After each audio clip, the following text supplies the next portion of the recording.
What's up, TFU? This is AD. And don't forget to like, subscribe, and leave a comment.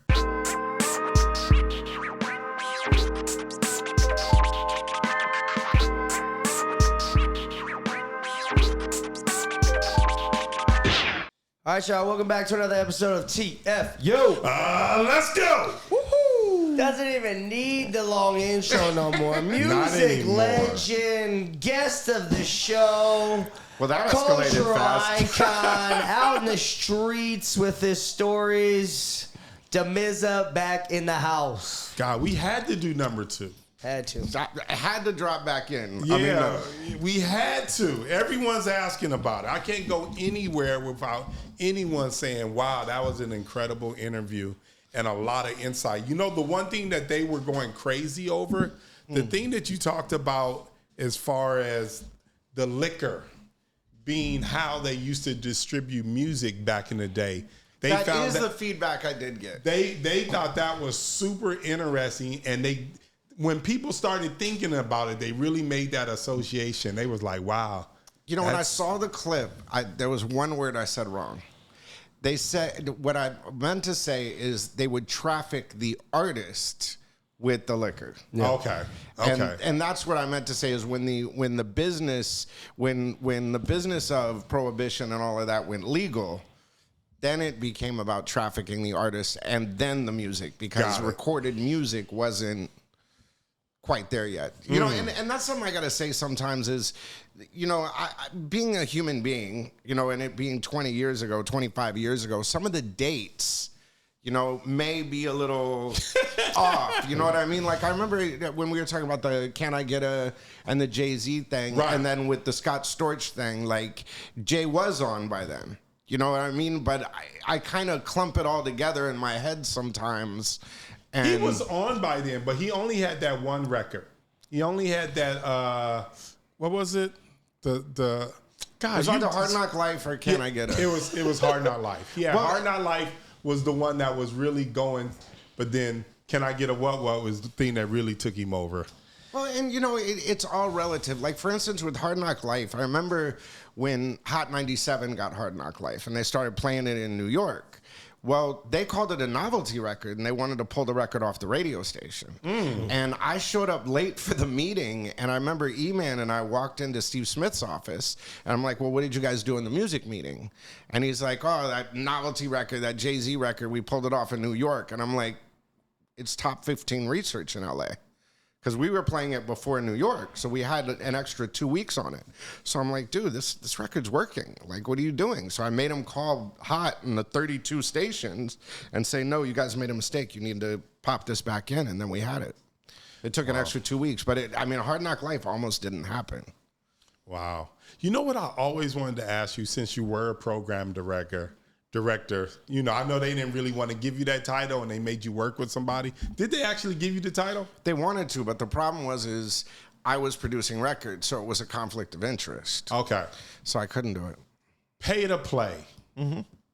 Is that real? Is that real or not real? I know how they disguise it through advertising, but is it? Oh, okay. Well, you know more than me. Is it real? Yes. How does it work? Well, here's the thing about Payola. You know, when we were talking about the prohibition, all of that kind of stuff. Right. Well, you know, what came with the gangsters was the drugs, the money, the, you know, influence. So they would pay the radio stations to play the records. Like, they'd come in and see the DJ and say, because DJs picked their own records back in the day. Right. So they had a lot of choices. So the people with the most money, the people before Payola was illegal, it was just a normal thing. You give a guy an envelope, play my record. You know what I mean? And that's just kind of how it started. Now, fast forward over the years, it has been a big part of the DJ culture. You know what I'm saying? As far as radio goes. So these radio promo people, whether it's disguised as I'll fly you to the Mix Show Power Summit, or, you know, it's always mirrored in a way where it's like, you know what I mean? The days of, you know, here's an envelope full of cash or here's some cocaine, play my record. Right. You know what I mean? It's not really the same these days, but It does exist, and I think over the next few months, you're going to hear a lot about it. Oh, Payola. Yeah, because let's just say there's a lot of investigations going on. With the Universal thing and the Drake thing, a lot of that came into it, was bots. And see, now Payola is more like bots and streams and, right. Because radio isn't as effective as it once was. So it's become less predominant as you're trying to break a record at radio. Now you're trying to break it at streaming. Now you're paying, paying for streams is the same thing as Payola, so they're going to try to rope that in. So that budget has gone to bot farms and those kind of things. Yeah. But when you get a record to a certain level, you need radio to pay it off. You know what I mean? And like I've always said, look, the biggest mistake that a lot of people make is only 26% of Americans outside of the metro in rural areas and inner city neighborhoods have data plans on their cell phones. They can't afford smartphones. Yeah, they watch YouTube because it's for free, but some areas just don't get it. And 96% of Americans still listen to the radio and don't even know it. If you walk into a liquor store, 9 times out of 10, it's playing the radio, not at the gas station. At the gas station, the FedEx trucks, your FedEx workers, all of them, they aren't sitting on their phone. They're not wasting their data plans on their phone or their internet at home and their broadband and all of this kind of stuff. And like I said, in rural places like Louisiana and stuff like that, if there was a cloud in the sky, we didn't get internet. We didn't get direct TV. All we got was the radio. So, and remember, it's free. So there will be a time when radio makes a comeback. I read a story about it possibly being the end of beef songs because of that lawsuit. Because they said that the radio companies aren't going to want to push it if they're going to get sued based off of this lawsuit. Like, if they're being proven that they're pushing a beef song, now they're not going to want to do that, and it might be the end of beef songs. As calling the Diddy case thus far, I will call the Kendrick Drake case. Okay. You'll notice the very first thing that they did was seal the records. Yeah. Okay, so Discovery, we cannot see anything. But the information that Drake was going for was bonuses, bots, and everything that's been equated to what is the equivalent for an ISBN number. You know what I mean? Like everything that you're being paid for on my behalf. Because keep in mind, streaming royalty rates, look at it like this. Spotify was making $2 billion a year in profit 4 or 5 years ago. Today they're making 6 or 8. But the million per stream hasn't gone up. Right. Where's that money? And who's making that money? My friend raised an interesting point about the Drake and Kendrick situation. And I just wanted to know from your perspective, since, I consider you the master when it comes to music and all the dealings of that. He said that when Drake goes and gets $150 million for a tour, he has to collateralize that situation. And what they usually do is put up their catalog. Okay. Is that true? So, it depends on the thing.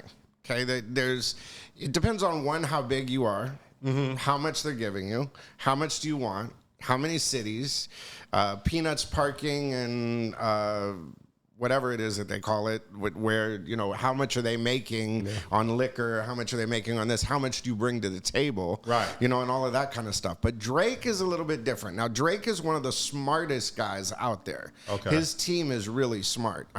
They own the rigging, they own the lighting, they promote it themselves. They're their own apparatus, and that's why Drake is the one doing this. Is his people are a little bit smarter than the average bear. So when it comes to touring and leverage and stuff like that, he doesn't have a whole lot of, he owns the plane. He owns, look at the deal he did for the plane. It was a shipping company that he did the plane deal with, where it was basically a trade. Say that you're doing this for us. All you got to do is pay for your gas. We'll let you use the plane. You know what I mean? And we'll refurbish it for you and all of that stuff. Just use it on tour and say our name. You know what I mean? So he doesn't have to put up his catalog necessarily. Nah, and you also have to remember this. The reason why this case is going on is they gave him $400 million. Okay, Universal gave him $400 million. For what? for as an advance on his royalties. Okay. Well, he recouped that within the year and a half, something like that. Was already in renegotiations. Then Sony came along, said, we'll give you $500 million. And he had leverage. But then Sony or Universal was like, no. And then that's what this case is about. Okay, did you release Kendrick and sabotage me to get my numbers down so that I didn't have the leverage to get this money? And because I was going to go to Sony, you wanted to ruin it. And I mean, that's what we went through with Mariah, was they were trying to devalue her brand at the end of the Sony run when we did Heartbreaker, and Tommy was actively out there. You know, the J-Lo thing, the Ja Rule thing, all of that stuff was to devalue her brand before she jumped labels. So it's normal for labels to play this gangster tactic. And now you see why.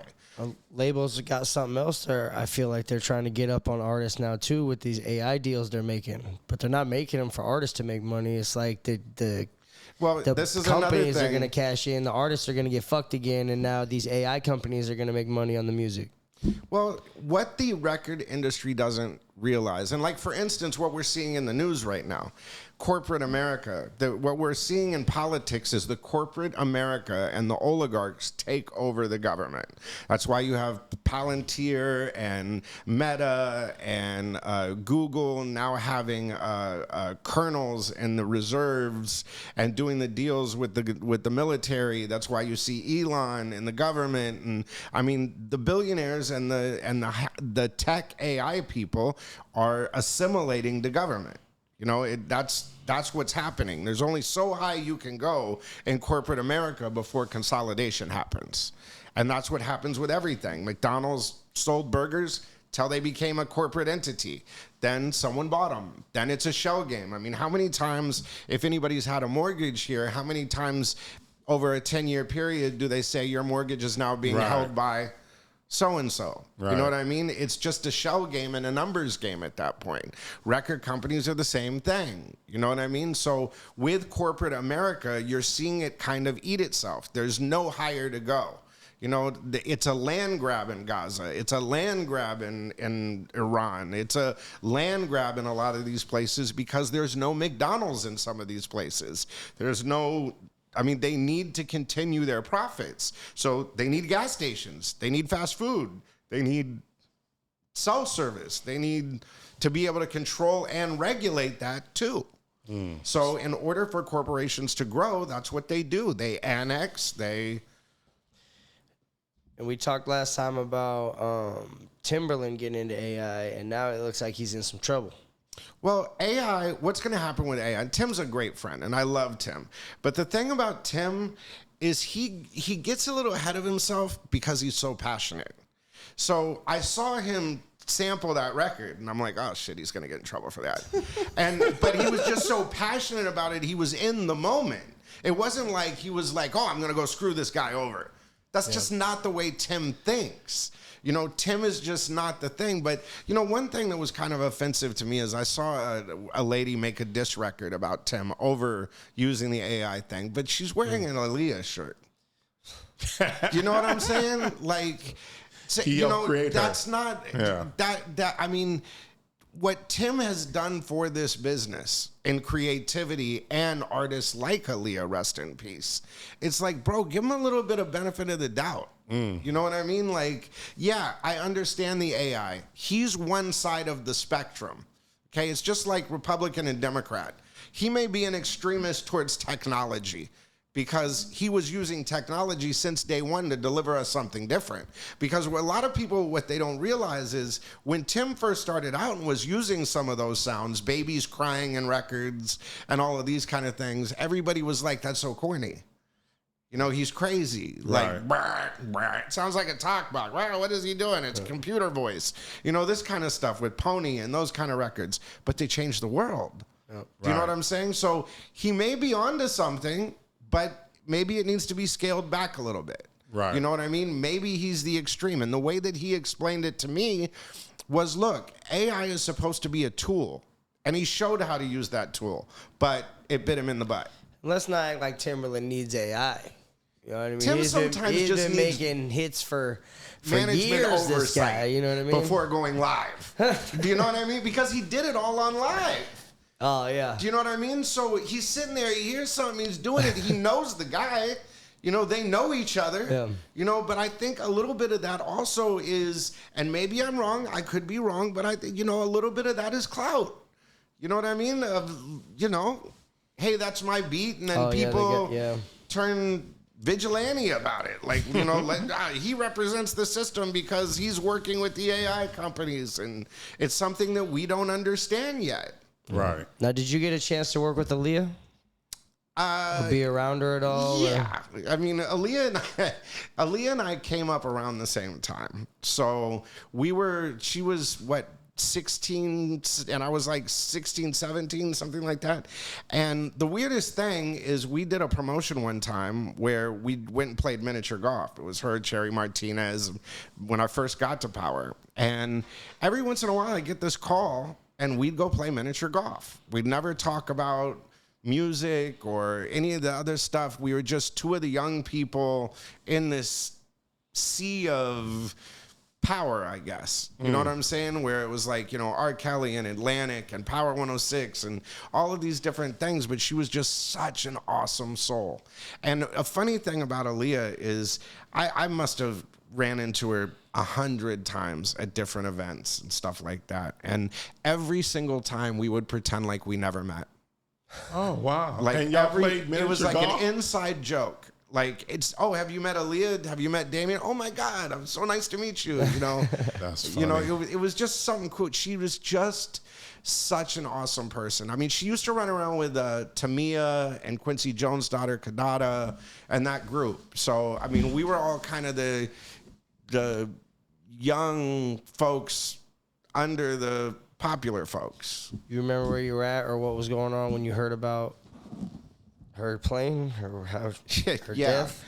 Well, Star and Buck Wild went on the radio in New York and said some things that were controversial about the plane, and Dame Dash. And I was on vacation or something, so I didn't hear.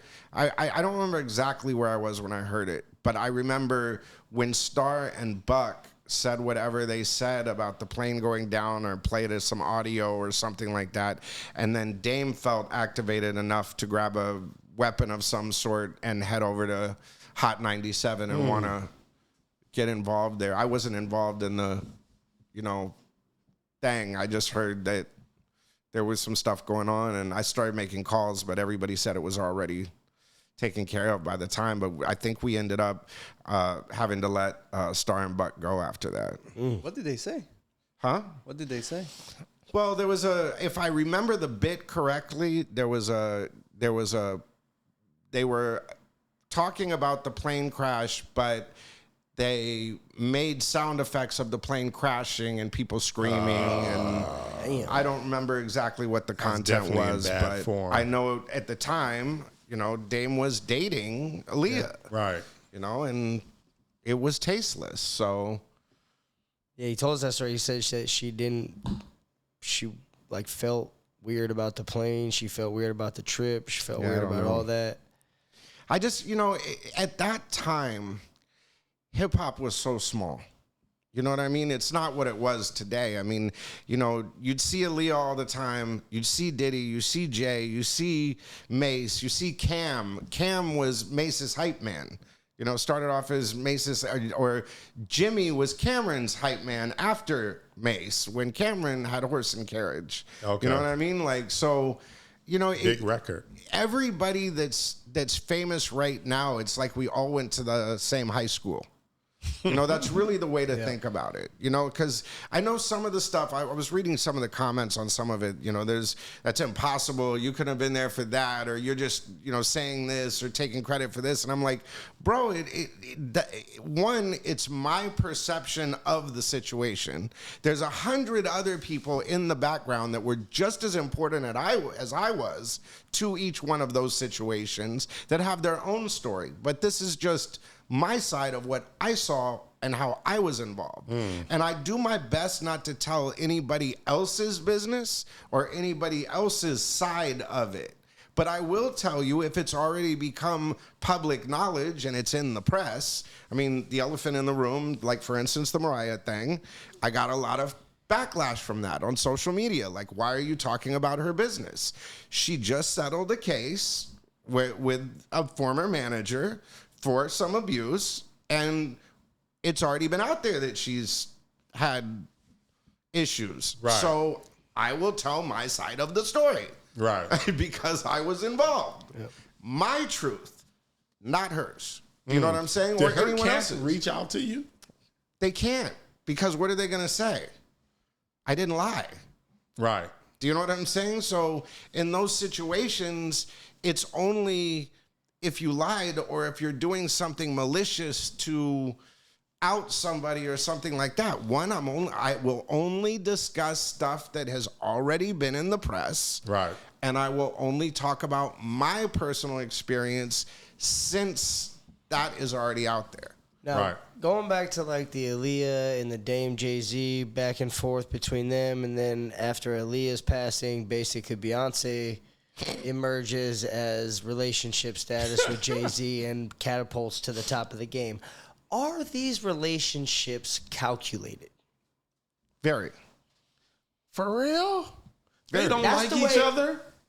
Nobody's saying. I like, have you know. a weird theory about Dame winning over Aaliyah, them taking out Aaliyah and shuffling in Beyonce to become the top producing couple with Jay-Z, because it was always supposed to be Jay-Z, and Dame and Aaliyah got in the way. And that's just my own weird personal theory through all these stories that I've heard.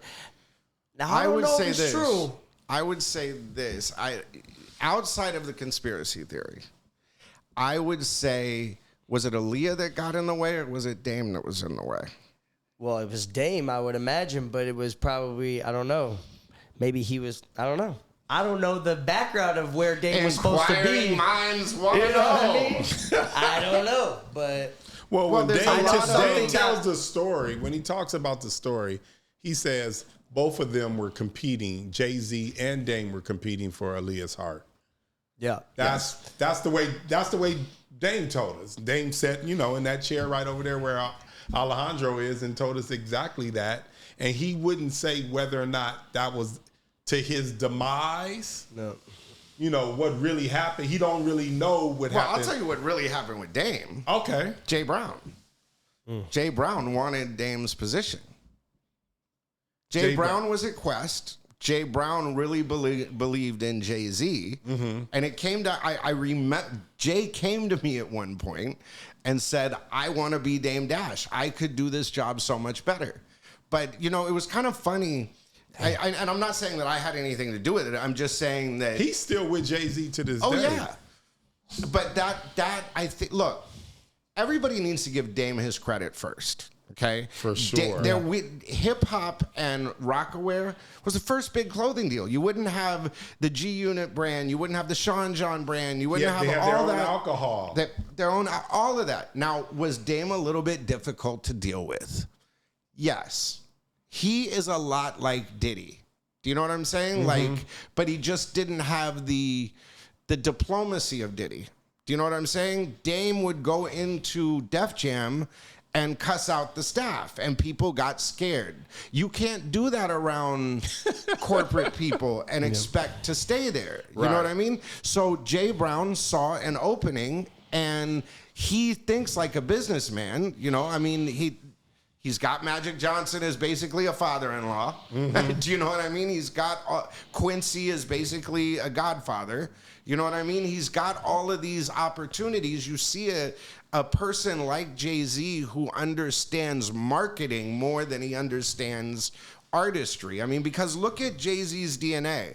The flow is Biggie. The relationship is Beyonce for the marketing and that. Then you have the Ye. You have the Alicia Keys. You have even look at the new press that's out. Oh, he's going to do the Super Bowl. Yeah. The guy's never had a #1 hit on his own. He also said he doesn't need the Super Bowl. How is Jay-Z doing the Super Bowl as a I solo like artist? Jay-Z. You know, I get criticized for that on this show by them. I'm not saying that I don't. Jay-Z. Hey, he's good. But Yeah. Super Bowl. Yeah, I mean, exactly. He's good, but he's not like top. He's a star. No, but I mean, he is a star. But even Jay has said he feels he's an okay rapper. You know what I mean? Yeah, he says he's the best and this kind of stuff, but you know, he said in kind of the, you know, what Jay does is marketing, synergy marketing. And something from Dame that he always blames Lucien Grange for their breakup. Is that like, because I never heard him say Jay Brown as much as he says the name Lucien Grange. Yeah, he never mentioned Jay Brown. Well, I mean, and I don't mean it as it was Jay Brown's fault. Right. Do you know what I'm saying? Does Dame even know that? I don't know, but I know look, now. You have to remember, I was dealing with Jay, Dame. I mean, every time I was 3 nights a week we were having lunch or dinner in New York. Did Dame ever ever have a blow up at Power? Hell no. Dame and I always had okay, let me rephrase that. Me, Jay, and Dame would go at it. Like, I mean, at it. Because, like, they would call me up, hey, play this Rel record, do this for me, da-da-da-da-da. I'm like, you're doing fucking Powerhouse this year. You know what I mean? Right. Like, yeah. and they'd be like, yeah. Then it'd come time for Powerhouse, and Jay would be a dick. You know what I mean? Jay is not an easy guy to deal with. Do you know what I mean? He's, and look, a lot of artists are not, the way that they look at radio is they say, because it comes from that Payola thought, it's like, you should just be playing my records because I'm fucking Jay-Z. You know what I mean? I'm Jay-Z. You guys, we just pay you, you play our fucking records. You don't get an opinion. Do you know what I'm saying? Like, but what people don't realize also about that time is, look, back in the day, after the Chitlin circuit and radio would break records from them doing the payola, right? Playing the records before MTV and that kind of stuff. Then the Motowns of the world and Hitsville USA and all of that. That was the next phase of it. They were the platform. Then when MTV came around, they made records and made videos to fit MTV. Then it was Power 106. They made the records to fit the radio station because they got national airplay. Right. We were the first radio MTV. You know what I'm saying? That then became the supplier to MTV around the Eminem stuff. Do you know what I mean? So it's more about eras. Do you know what I'm saying? Like, I don't want to Taylor Swift it, but it's more about different eras that played out. And in that era with Dame, it was abrasive. But artists aren't as loyal. I guess what I was trying to say. I've heard that to have a hit nowadays, you have to have a big budget just to get into the top 20. That's not... You could have $1 billion. If you are an independent artist, you will not have a #1 record on Spotify unless you pay the gate. Unless the record companies are getting a cut. There's just... I mean, there's no way that you could tell me that no one in the past 10 years since Spotify has been around has not made some record that went so viral that it ended up #1 on Spotify and didn't have to sign to a label. Yeah. Any record that gets enough momentum to get on the label's radar, if it does not make it past that gate and they don't have a cut of it. So what you're saying is there is nothing that's organic. Everything is organic until it gets to the gate. Remember what I was talking about with McDonald's? You know what I mean? They sold burgers until it got big enough, until corporate America said, we need that. Just got to be organic enough to get swooped up. Put into But look the how many machine. horror stories you've heard of people's inventions, people getting just unalive, disappearing, you know, when their company gets to a certain thing and you don't want to sell your company and you become competitor for Microsoft, then it becomes a machine. So at some point, you got to kiss the ring. Pretty much. Would you say it applies also like to the podcast business? To every business. I mean, look at like. If anybody's wondering, we will sell. Yeah. We'll kiss the ring. Look, let me ask you. We will kiss the ring. I I have a genuine question for you. Is there a 100% independent podcast in the top 5 that has no deal with private equity or Top 5 in LA, we gotta be. Well, you aren't now. Just kidding. Because, Club Shay Shay before, he's with The Volume, $1 million worth of gamers with Barstool. They all, connected somehow. Well, and who's Barstool with? Who's $1 million worth of game with? Barstool? And who's Barstool? Who's funding them? BlackRock. Thank you. Oh, they're okay. Yeah. I mean, look. Because I know they're with gambling. Okay, for instance, Barstool, for instance. How do you get access to the NBA? How do you get access to all of these international brands? You don't unless they can trust you, unless you have a deal with them. That certain parameters are set. You can't wear this. You can't wear a NBA hat at an NFL game, if you're a broadcaster. There's certain rules that they have to put there. And if you want to talk about the Jay-Z Super Bowl thing, okay, you are the head of the deciding body. Yeah. Who are we going to get this year? I'll just do it. I don't want to do it. And let me show you that I'm still popular. I don't think we can get anyone else. But here's the awesome thing. And let me show you that I'm still popular. I'm going to pop out at a Beyonce show to show you. Yeah. I mean, talk about core branding, core marketing. Like, you're going to get booed at the Queen's show?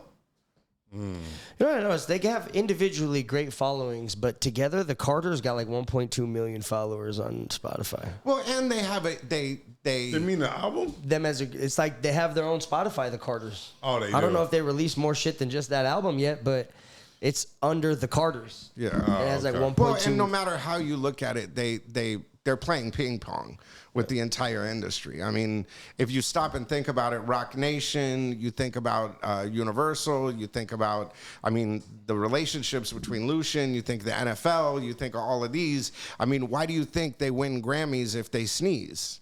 Yo, what happened to Jay-Z's streaming service? Whatever happened to that shit? I forgot about that. Oh, okay. So with Tidal, Yeah, here's what happened with Tidal. What's the deal with Tidal? To be honest, Tidal hurt my heart. That hurt my heart. That is the perfect example of what we're talking about.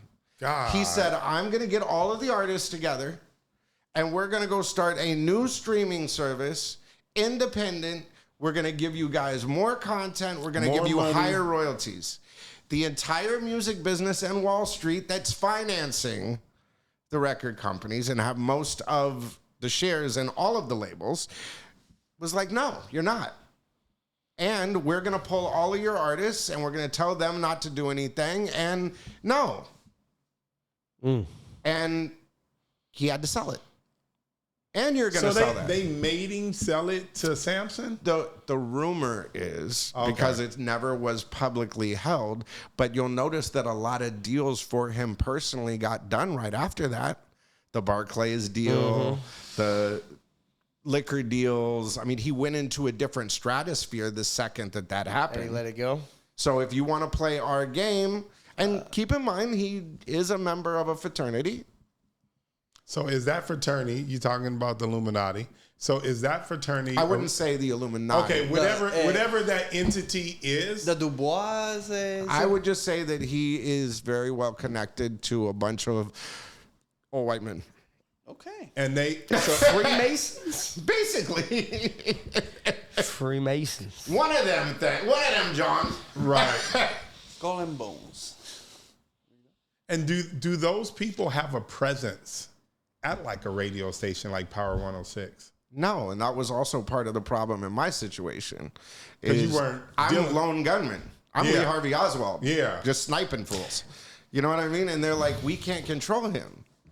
You know what I'm saying? So that was part of that blacklisting, part of that movement. And even to this day, you know what the funny thing is? I've gotten visited from a couple people in the business that are connected to those things. And they're always fascinated. They're never like confrontational. Right. They're just like, how are you doing this? Like, and basically will tell me like, we have blacklisted you. We have shadow banned. We've made calls to the highest of highest. We're not going to just stop you and unplug you because that wouldn't be fun. Like, I mean, literally said it like that. Yeah. But how are you doing this? Because these keywords that we have set up, you know, they're setting off all of these alarms, but the way that you're sidestepping it and the way you're doing it, you're just walking up to the line where we can't say you said this, but you're delivering the imagery and the picture of, but not, how are you doing that? And I said, synergy marketing. Damn. Now, Roc Nation feels like The Gestapo. No, I'm just kidding. so. Anytime a rapper or any in the hip hop gets like railroaded, Roc Nation is somewhere in the paragraph. Okay, mark my words today. Okay, Jay-Z's gonna do the Super Bowl. Then he's gonna open a casino in New York. Then he's gonna go into politics, and he will run for president. Gambling in New York? It is? Jay-Z for president? Watch. Is he going to go back to the fade, or are you going to keep that? Probably, but well, okay. Even look at his imaging, Basquiat. Yeah. It Definitely does. It does Basquiat. look similar. Do you know what I'm saying? Like everything. Now Jay will go through the Obama phase. Do you know what I'm saying? Like that's coming soon. But because he just had that case thing a couple years ago, or this last year with the Diddy thing and all of this, now he's shedding that skin. Yo, the Beehive is definitely going to try to get Beyonce into the First lady, bro. First lady position. Just watch. You know what I want to ask you? The Tory Lanez situation, because I know like I said before, there's just too many. It's crazy. Like the bodyguard shows up and says, hey, he didn't have the gun. He didn't shoot the gun. I guess they're saying that the person that did shoot the gun was her best friend. She shot the gun. And then I heard that when she went to trial, because I didn't personally see the trial, she pled no contest. Is that true?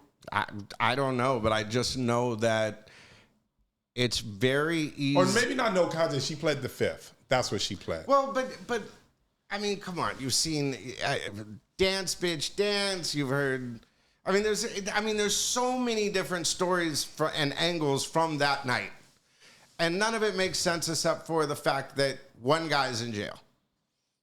She definitely did not get shot, right? Like, we're aware of this. How do you go to jail if you don't get shot? She ran How do you go to jail if you We all saw her run a shot? 40-yard dash less than a week later. She did?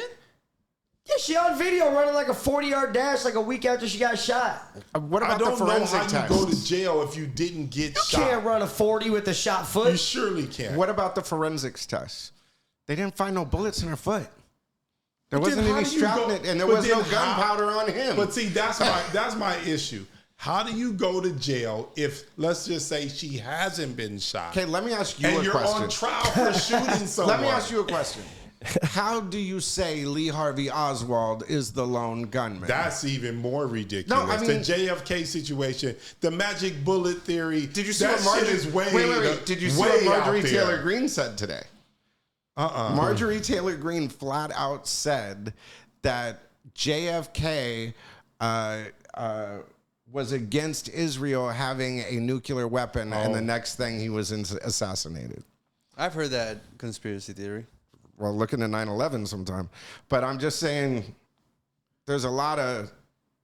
When they tried what to- I'm saying is there's powerful people in powerful positions. The magic and whether bullet it's theories. Tory Lane. Oh, don't get me started on the whole JFK That's thing. ridiculous, though. Look, I've gone down the rabbit hole with that one, and I could tell you exactly what happened with that one. yeah, I mean, it's there- obviously more than one shooter. Well, for not sure. only is it You more ever than- been there and seen it? Oh, hell yes. You seen it? I haven't seen it. When I went to Dallas with my dad one time, we went over there and they got like a little marker where he got shot on the road. You can see But the you little stood at the school. fence, right? Yeah, I stood all over. And they show you where the Cleanest little, shot. They show you where the little grassy knoll is right So there. what and all that. happened with JFK? Well, first off, the mob got him elected. His father was a bootlegger during the Great Depression. His father was one of the OGs in the game. So he calls his buddies in Chicago and New Orleans, says, my son's running for president. He's not doing so good. Like, we need some help. So all of a sudden, a bunch of dead Teamsters vote for JFK. They get him elected. They also show up at polls like telling people like, hey, you might want to yeah. you might want to vote for JFK. Well, you wonder what happened to Hoffa. but so the agreement was, we get your kid elected, you back off of us, and you get us our casinos back in Cuba. Cool. So get elected. JFK brings Bobby in as his little brother, as the attorney general. Yeah. The first thing he does is go after the mob. He so literally created like the CIA or whatever, like an Truman created the CIA, but then the Cuba thing, that what they wanted to do is the military said, okay, we're going to go into Cuba and start this Bay of Pigs thing so that they can take over Cuba. Bring in the freaking casinos and stop Russia from bringing in missiles. Well, Russia starts to bring missiles in. The military says, we're going to go bomb them. They say, okay, well, we want to do this false flag. They give JFK this memo called the Northwoods Memo, where it says we're going to dump a bunch of parts into the ocean, say the Cubans did it or the Russians did it. That'll give us the excuse to start the war. Not just that, but we could kill some Cuban refugees, throw them in the water. And JFK sees this and goes, this is the kind of stuff that the CIA be doing. Oh, okay, well, I'm going to shatter the CIA into 1,000 pieces. Alan Dulles, who's the head of the CIA, fires him. Keep in mind, J. Edgar Hoover is still the head of the FBI. His boss is now Bobby, someone half his age, and Bobby's running around doing threesomes with JFK with Marilyn Monroe. So they're like, okay. Then Kennedy goes, hey, I want to hire the very first black Secret Service agent. So then the Secret Service gets mad at him. Then there's, just one thing after another. So finally, Lyndon Johnson is like, hey, we could do this. Because I know everybody. I could go get the CIA guys. I can go get the mob guys. I can go get everybody. Everybody will do this. Everybody will have a shooter on deck. So if anybody goes down, everybody will do this. And that's that. So one day in Dallas. Yeah, that's crazy. The fact that that was the coup. That was where America changed. That's where we became, because you also have to remember Eisenhower, his last speech right before he turned it over to JFK said, watch out for the military-industrial complex. And he was a 4-star, 5-star general. So when you are a 5-star general, former president of the United States about to turn it over to the new one, you say, watch out for my own boys? You got a problem. Now, keep in mind, that's also at the time when petroleum and oil and all of this is the number one thing. Well, JFK started seeing all this UFO shit. We started blowing up atomic bombs in the desert. The UFOs started showing up. So JFK is like, hey, we need to get off this petrol thing and go towards this 0-point energy and start going to the moon and doing all of this kind of stuff. And they're like, no. You ain't going to take oil off the table. Right. Especially at that point in American history, if you just took gas off the market. Look, they have a cure for cancer. Well-documented cure for cancer. Like 10 of them. Yeah. But if you were to cure cancer tomorrow, that's what that's, for instance, the deal that Eisenhower made with the aliens, and it's well documented, was the aliens brought to Eisenhower, said, look, we're going to give you this book. This is a book of technology, and it will cure every human disease and make death impossible.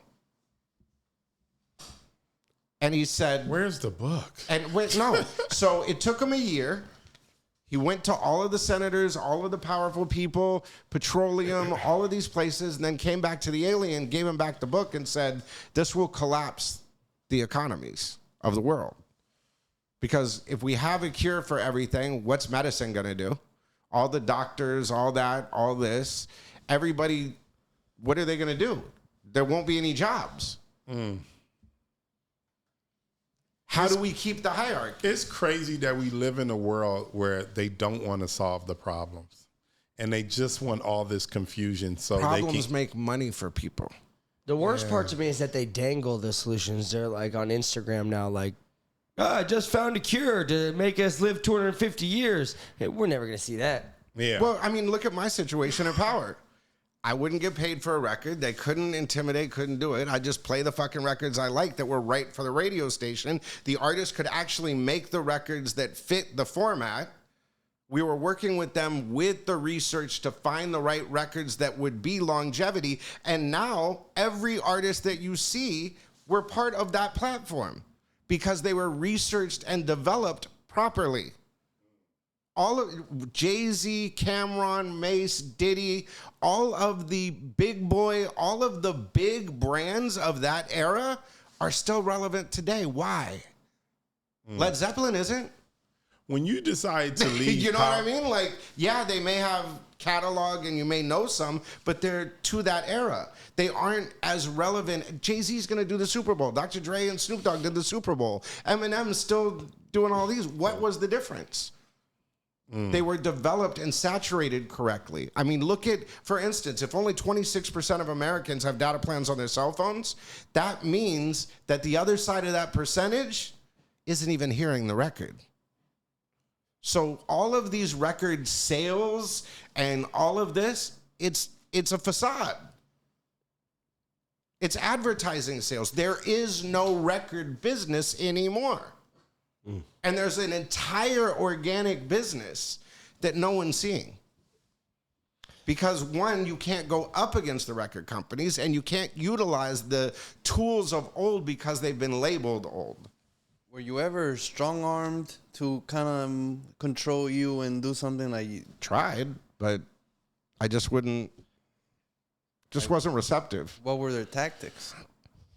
Guns, had people pull out guns. I'll tell you a funny story. There was this one time where somebody wanted me to play a record. And I said we no. can't ask what record is. No, and it'll give it away. And they said, you know, we want you to play this record. And they showed me a gun and all this kind of stuff. And I laughed. You know, it was just kind of funny. And they were like, this kid is crazy. And just, I guess the way that I did it and the situation, it was just kind of funny. But then I went to a studio a couple days later and I saw the guy that showed me the gun.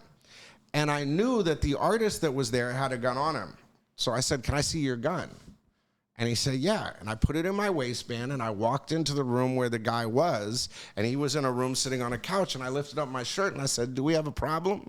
Do you want to settle this now? Or That's funny. Or did I catch you slipping? And so it was like, it wasn't, and we laugh about it afterwards, you know what I mean? Because it was like, yo, were you serious that day when you fucking showed me that? Were you going to shoot me? You know what I mean? It's the same question that I would ask him. Were you going to shoot me? You know what I mean? Well, you weren't playing my record. Well, then I guess I would have defended myself.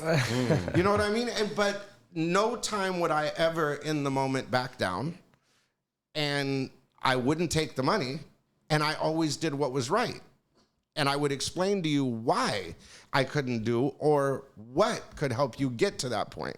Like what I was saying about the research and everything, I spent more time teaching Mac 10 about radio research and how auditorium testing and how to do his own in studios and ask the demographic and how they get on there. And that's why they made records specific and learned core marketing. They got hot. To their own audience. Mac 10, yeah, they got hot. But look at how Jay's still doing the same formula to this day. He's attaching himself to a brand bigger than him, NFL, saying he'll do the Super Bowl while doing it from the platform of Beyonce. After going to the Grammys with Beyonce and getting the Cowboy Carter Award, which I don't see how that happened. I don't understand how that they won that award. I've listened to the album. I'm not a big Beyonce one, but like comparing. Leverage. Yeah. On your website, it says you worked with Janet Jackson on her comeback. What's up with some Janet stories? Janet's one of my favorite OGs. Oh my God, that was the biggest mistake of my life. What about the What you mean? the breast flash, the titty flash? Okay. So Janet. Oh my God, I can't believe I'm gonna tell this story. Okay, so with Janet, Ricky Lee Mensch, rest in peace. One day I'm sitting in my office and I get a call from Ricky, and Ricky says, I need you to come to this video shoot. I have somebody I need you to meet. And I'm like, Ricky, I'm at office. He goes, trust me, just come to this address, look for the biggest Stars door and knock on it. And I'm like, whatever.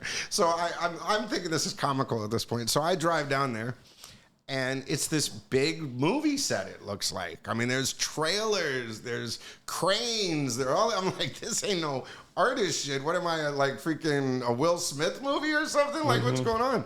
And then I see one of the trailers and it says Janet Jackson on the thing.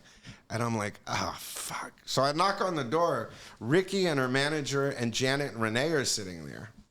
And I walk in, and Janet turns around, and the very first thing she says to me is, why aren't you playing my record? Wow.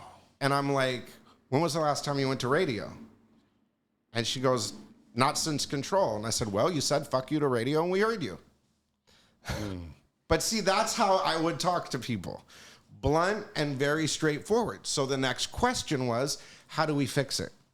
I love that. And I said, okay, well, I would get on, like, for instance, Ricky's conference call. I do a remix of the record. I Get So Lonely is the next single, right? That's what you're shooting here, blah, blah, blah, blah, blah. I'd time the release this way. I'd do it this way. We go to radio, blah, blah, blah, blah, blah. And I just kind of worked out a plan off the top of my head. She just turned around and said, I like that. Let's do that, what he said. And I was like, great. So then for the next couple of weeks, I was having a weekly call with Janet Jackson, whether it be on the radio calls, on the mixer calls, and, you know, hey, mixers. And I was taking a lot of shit because the mixer would be like, oh, Damien hanging out with Mariah. Oh, Damien hanging out with Janet. Oh, Damien. You know, and like, it was fun. You know what I mean? It was crazy. But so anyways, she invites me to DC. She's like, after the record blew up, she's like, hey, thank you. I want you to come to DC. And I'm like, okay, great. I see Colin Powell. I go to the dressing room before the show. We're laughing. It's all this fun. I go in the audience. I watch the show. So then Lindsay, her manager, comes over to me, taps me on the shoulder and goes, Janet wants to talk to you on the bus. Okay. And I'm like, okay. So I walk in the bus. She's got a wife beater on. And she's got both nipples pierced. And there's diamonds. I'm loving this. Shining through them. And I'm sitting there just like, and then I see Renee walk up, who was her, like, she was breaking up with him at the time. She's like, why don't you ride with me to the next city? And I'm sitting there going like, am I going to bang Janet Jackson right now? Like, is she flirting with me? Like, she wants to sit on the bus alone with me on the way to the next city, but her man's here. This is a little weird. And then he says, okay, and gets off the bus. But he looks at me with this look like, fuck you, homie. You know what I mean? Like, and she's like, here, ride with me. And she goes to grab me by the hand. And I'm like, this is just fucking weird. That was the stupidest move of my life. Wait a minute. That you didn't got go? off That the I didn't go. You didn't go? You didn't go? You got off the bus? It was weird. I was young. What it was the weird. fuck? It was weird. No, I mean, I thought she was married to this guy. And the way that he looked, and I was just like, I was like 20 years old, bro. And I was looking at it like, I don't give a shit how old you are. This is disappointing. Yeah. I most disappointing fumbled story. the bag, okay? That is the most disappointing Damizza story of all time. Well, I'll tell you the Jennifer Love Hewitt story sometime. Fumbled that one too. But another story that I heard, Jackson family. You didn't tell us about seeing Michael Jackson with Mariah. Oh, You yeah. flew out to Korea. Where, Korea? Went to a Michael Jackson show, standing on the side of a Michael Jackson show while he kept coming over. Tell us about this story. Okay, so That sounds crazy. Well, I was at home. I was dead asleep. It was the middle of the night. And Michael had this show in Korea, but he'd done Korea like 3-4 times. So he wasn't selling tickets. And Mariah had never done Korea. So she calls me and she goes, hey, we're going to Korea tomorrow. Or tonight. Pack up. Meet me at the airport. I'm like, no, I'm going to work tomorrow. You're going to Korea. Have a good time. And she goes, do you want to meet Michael Jackson or not? And I was like, which airport are we flying from? Now, this was a total trip because, like, Christopher Buckle, who's like the Max Factor of our time, basically, he's like the big hair and makeup guy, does every main actress, Mariah, Christina Aguilera, all this. So it's me and him sitting on the plane. And we end up with her, and Luis Miguel went with us and all of this kind of stuff. But we just sitting there talking like, are we really going to Korea to see Michael Jackson right now? And we land like in Alaska or somewhere. And we get off because I have to refuel on the way. And we get off and we're sitting there looking at all of this. It's like snow everywhere. And we're like, this is just fucking surreal. Like, we stop on a private jet on the way to Korea to meet Michael Jackson, the biggest selling female artist of all time's in there, to meet the biggest selling male artist of all time. And she was dating Luis Miguel at the time, so the biggest selling Latin singer of all time. And we're just like, this is just too much. You know what I mean? It's just crazy. So we get there. And they're like, do you want to meet Michael? I'm like, yeah. And so they're like, come on. So we walk in the room, and Michael's in there, and it was one of those old vaudeville mirrors with the lights around it, and no other lights are on in the room. And that Gavin kid is sitting on the couch next to him, the one that did the Leaving Neverland video. He's the only person in the room. He's sitting in the dressed just like him. And Michael's in front of the mirror doing this. And then he turns around and he goes, Mariah, like that. And I was like, holy fuck. Like, this is staged. Glove or no glove? Well, no glove. But like with the Janet thing or any of those things, I'm a fan. Do you know what I mean? So it's a little overwhelming sometimes when you're talking to these people. What was the aura around Mike, man? That's crazy, because he's like the biggest star to ever do it, really. Well, I mean, what I remember the thought clearly, I'm like, oh, so this is God. Do you know what I mean? Like, you know, I mean, it was like, okay, you've made it. You met the king. You know, I mean, this is the king. You know what I mean? So, and you're here with, so you must have done something right, kid. Congratulations. You know what I mean? But then we all walked to the side of the stage. Michael said, you guys want to see the show? And I'm like, yeah, great. And he's like, okay, cool. You know, and we had talked on the phone once or twice, but it wasn't like, you know, it wasn't, you know what I mean? We didn't really meet each other. You know the one I mean? thing I got to ask you, since you did speak to Mike, they say Mike had two voices. Yeah. Yeah. Did he have two voices? Or did you only hear the one voice?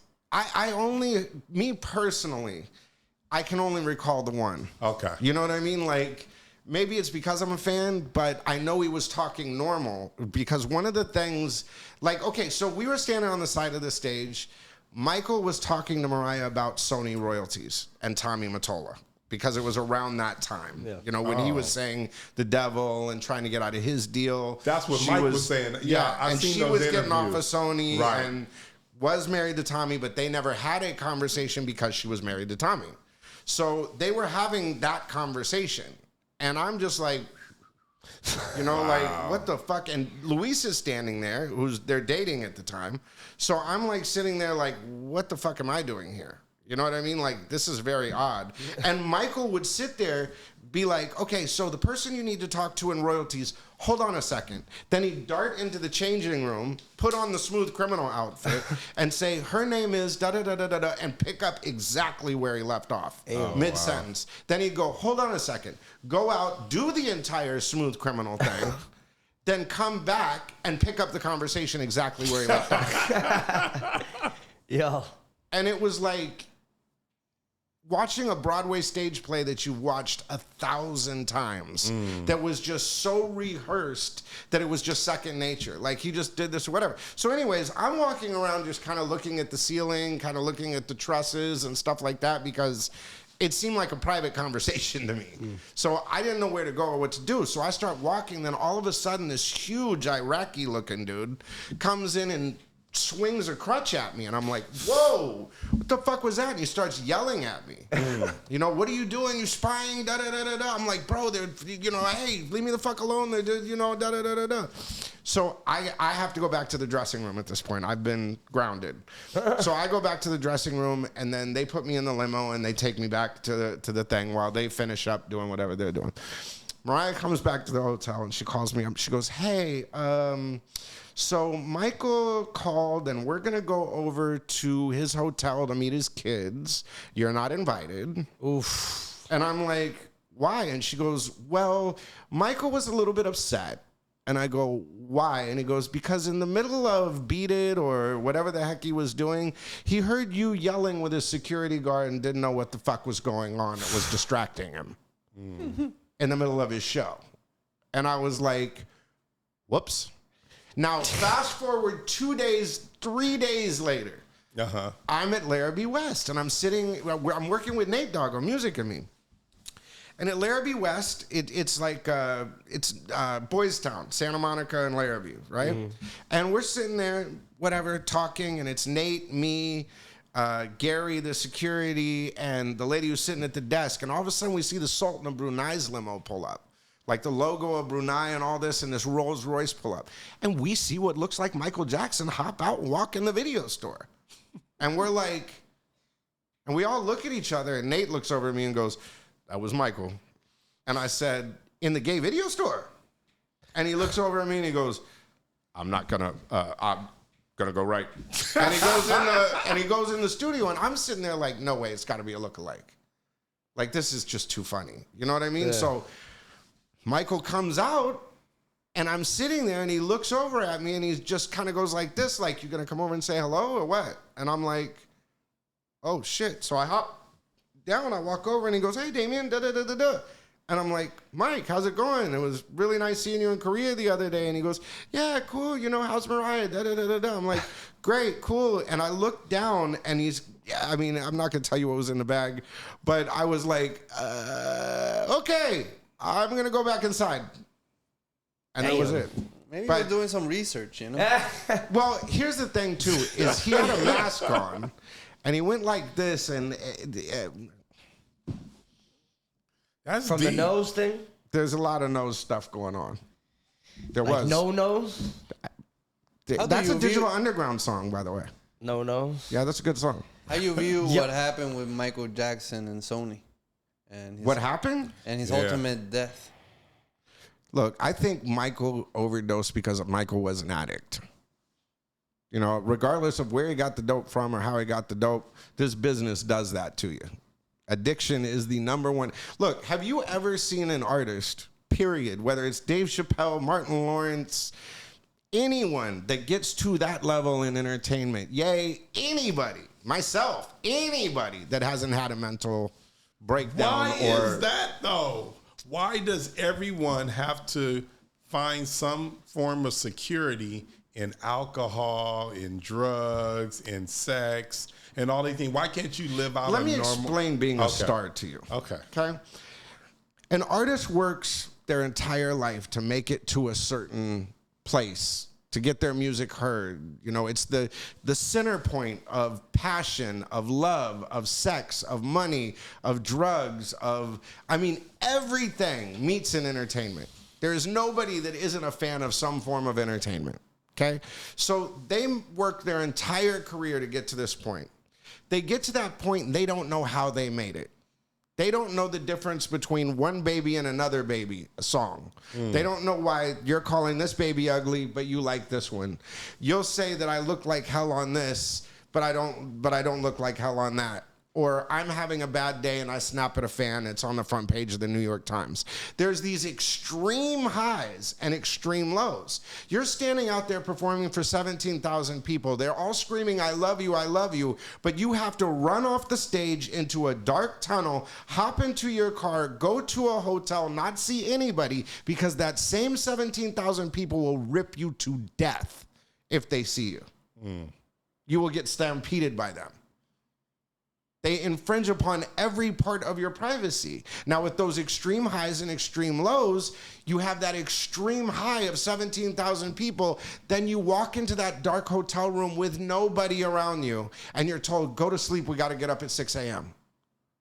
You're coming off of that high of that show. What do you do to go to sleep? You have a drink, pop a pill, whatever you need to do to go to sleep. Oh, wow. After that that hardcore adrenaline rush at 6 o'clock in the morning when you get back and the sun's coming up. Do you know what I'm saying? Or on to the next city. And then they wake you up fast and say, we need to get you on this plane. So then you don't sleep and the sleep deprivation sits in. So if you don't sleep for 4 days, what happens? Psychosis. So a lot of this is not, I don't think a lot of it is the drugs. I don't think a lot of it is any of that. I think it's sleep deprivation.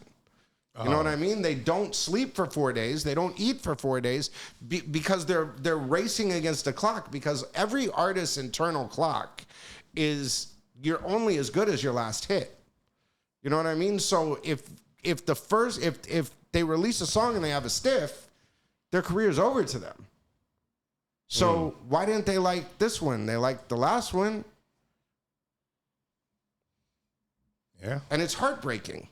You know, so like I said, you have these extreme highs, these extreme lows, these extreme peaks of serotonin, and then just desperation. So you have everything from depression to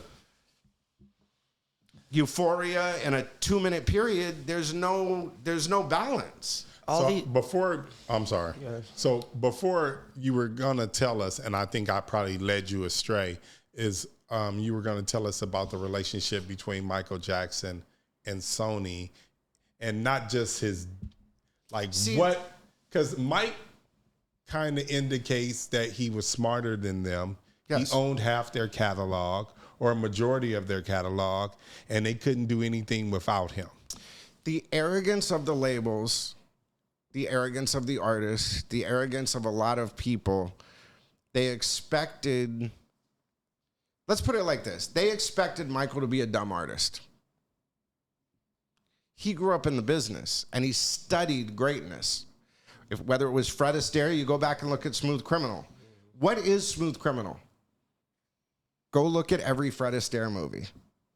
There's one, I forgot which one it was, but it's the exact same scene from a Fred Astaire movie. I wish you knew that. Same outfits. And the way that he walks in, they said, is the way that he walks in. And you know what I mean? He went and studied everybody. So he went to Paul McCartney, the head of the guy who wrote for the Beatles, and one of the Beatles, and said, what do I do? He said, buy publishing. He said, I'm going to buy your publishing someday, Paul. You know, whatever, you know. So he pissed a lot of people off buying up publishing. When Eminem dissed him, Eminem dissed him, he went hee and went and bought his publishing. How did that go? Were you talking to Eminem at the time? Well, Em had just done the famous Big John. One of his first deals was to, who does a great job, by the way, was to sign Eminem's publishing when he had Hi, My Name Is right after it. It was like his first deal. I think it was for like $5 million or something like that.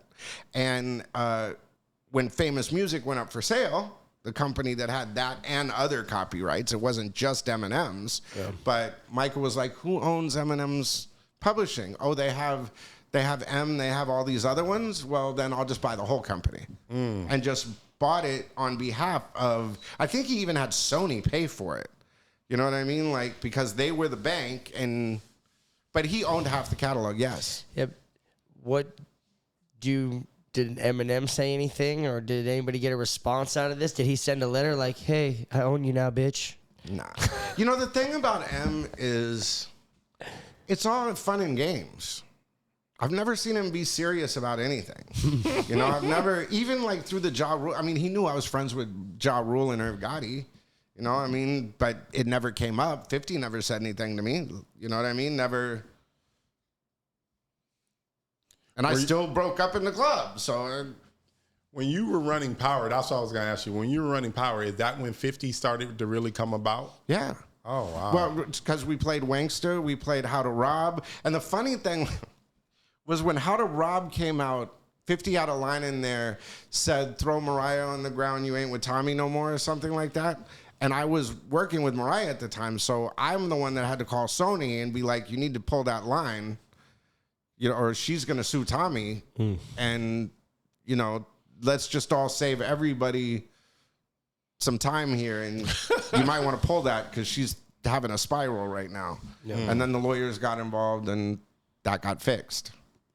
Damn, so you going through all these highs and lows with all these artists. You're around Janet, you're around Mariah, you're around all these people. I read a story from the Daily Mail in UK saying that you actually were intimate with Mariah. Is that true? Is we that dated. Just a run? Did you? Oh wow! What's the true love story between you and Mariah? Okay, and how did that go down? The timeline, just so you know, when I said that the reason why I left was because we had a, you know, whatever. That's where it started. The abuse of the relationship. But it went through a lot of phases. There were some really good times too. You know what I mean? And how long did you date Mariah? It was a couple years. Like it was for you. about 3 years, something like that. I mean, it was after the M thing. It was after the glitter thing. We just ended up in the same room. I mean, she wouldn't go to sleep unless I was in the bed. You know what I mean? I became her security blanket. So it's all in the book. This is not something that I've, Yeah, you know, that's why I asked. I not already breaking saw news. it. Yeah, I already you saw know, it out, before but Entertainment Tonight I figured I'd pops do up. my job and ask you Thank about you. this. But no, it was like some high school shit. You know what I mean? Like, it wasn't, but at one point she came to me and she's like, I want a 5-carat heart ring. Let's get married. And I was like, ooh, no. This is getting a little too serious. You know what I mean? Like, because I always kind of looked at it like, okay, it's just kind of fun and games. You know what I mean? And then it took this serious thing. And then it was like, okay, you're being abusive on top of it. I got to get out of here. You know, but that was the thing. Look, you're talking about years. Do you know what I'm saying? So you have good times, you have bad times, you have ups and downs like any relationship. But Were you guys still together when you left, or like it was the end? That's like you broke up and then you left, or were you still around, like, and you guys kind of stopped being in a relationship, but you had to see her like in these celebrity relationships, and that wasn't easy? Like, how did all that shit go? it was very complicated because we were still kind of messing around, but she had started a new relationship with Mark Sudak. So I was like, okay, we can be friends and I can still work for her. But then like, oh God, I'm gonna get in trouble for this. So there was like this one time where I went to visit her and Mark at the house and we're all sitting there drinking or whatever. And I leave them alone and I go into the other room because we were drinking and I pass out. She comes in and starts climbing on me. And I'm like, and I start to, and she's like, and some of the stuff that she's saying, I'm like, okay, so now you're trying to use me to make him jealous. And if you look at Mariah throughout the years, okay, what does Tommy, Eminem, Luis Miguel, all of these people have in common? They can help her. Oh God, okay, so if Tommy and Mariah were to come out today, what would you call that? You call it a sugar baby. Oh, yeah. That's what I was thinking. No, I mean, seriously, she has a track record of using men. I mean, and none of us, whether it's Derek Jeter, whether it's Eminem, I mean, have a nice thing to say about her. And I don't mean it I'm not trying to be evil or whatever, or bring up the past or whatever. You asking a question, I'm responding to it. Does it get infuriating that your relationship with Mariah, professional and whatnot, defines so much of your career in a certain period that anytime you talk about it, people attack you? Well, that's the frustrating part, is someone will ask me a question about Mariah. I will answer my truth and what I went through, okay? Not her business. Because, look, if you honestly think about it, I have been the best friend she's ever had. I know where all the bodies are because I cleaned it all up. I was her fixer. Do you know what I'm saying? I have never once and never will tell anything that isn't already public knowledge. Unless it happened to me personally and it's a situation with me. Do you know what I'm saying? And it's come out public. For instance, it's out that she dated Mark Sudak. I think it's interesting in the perspective of how I seen the ladies online attacking you, because they're definitely attacking just me. Fans of Mariah and they don't really have a perspective on what's happening. And then they don't understand on the other end how people can defend someone like the funny Diddy thing or to whatever, but then like because someone idolized Diddy. But I see it as these people who idolize these people and they can't see past those idolizations to even see any part, no matter what that person does. But that's how fame works. Yeah. Like, even look at the Jay-Z thing. I say one thing about Jay-Z, even Biggs was in my comment saying cap. And I was like, okay, what part? Can't answer. Then Dame, a couple weeks later, says, well, yeah, that part that Damien said's true. Do you know what I'm saying? Like, look, for instance, how do I word this? I didn't even know they were in the comments. Big was in the comments? No, this is the previous time. Okay. But another funny thing is yes, you're right. That's how celebrity works. But it's like when someone attacks me personally and goes, there's no way that you could have done this. You're just doing this for clout. Well, do a little bit of research. Go look who was number 4 in the Source Power 30 at the same time. Yeah. You didn't get to number 4 at the Source Power 30 because you weren't air traffic controlling all of these artists. Then do a little more research. Who's Dick Clark? I took Dick Clark's place basically in the music business. Who was before Dick Clark? Do you know what I'm saying? Like, go look at American Bandstand. Go look at, all of the old Soul Train. Go look at Don Cornelius. Go look at all of these people that played instrumental roles in artists. Gerald Busby. Motown, all of those records. Just do a little research. You'll find out. That's what I find kind of interesting because, when we do the clips and you find the photos that, all those photos exist.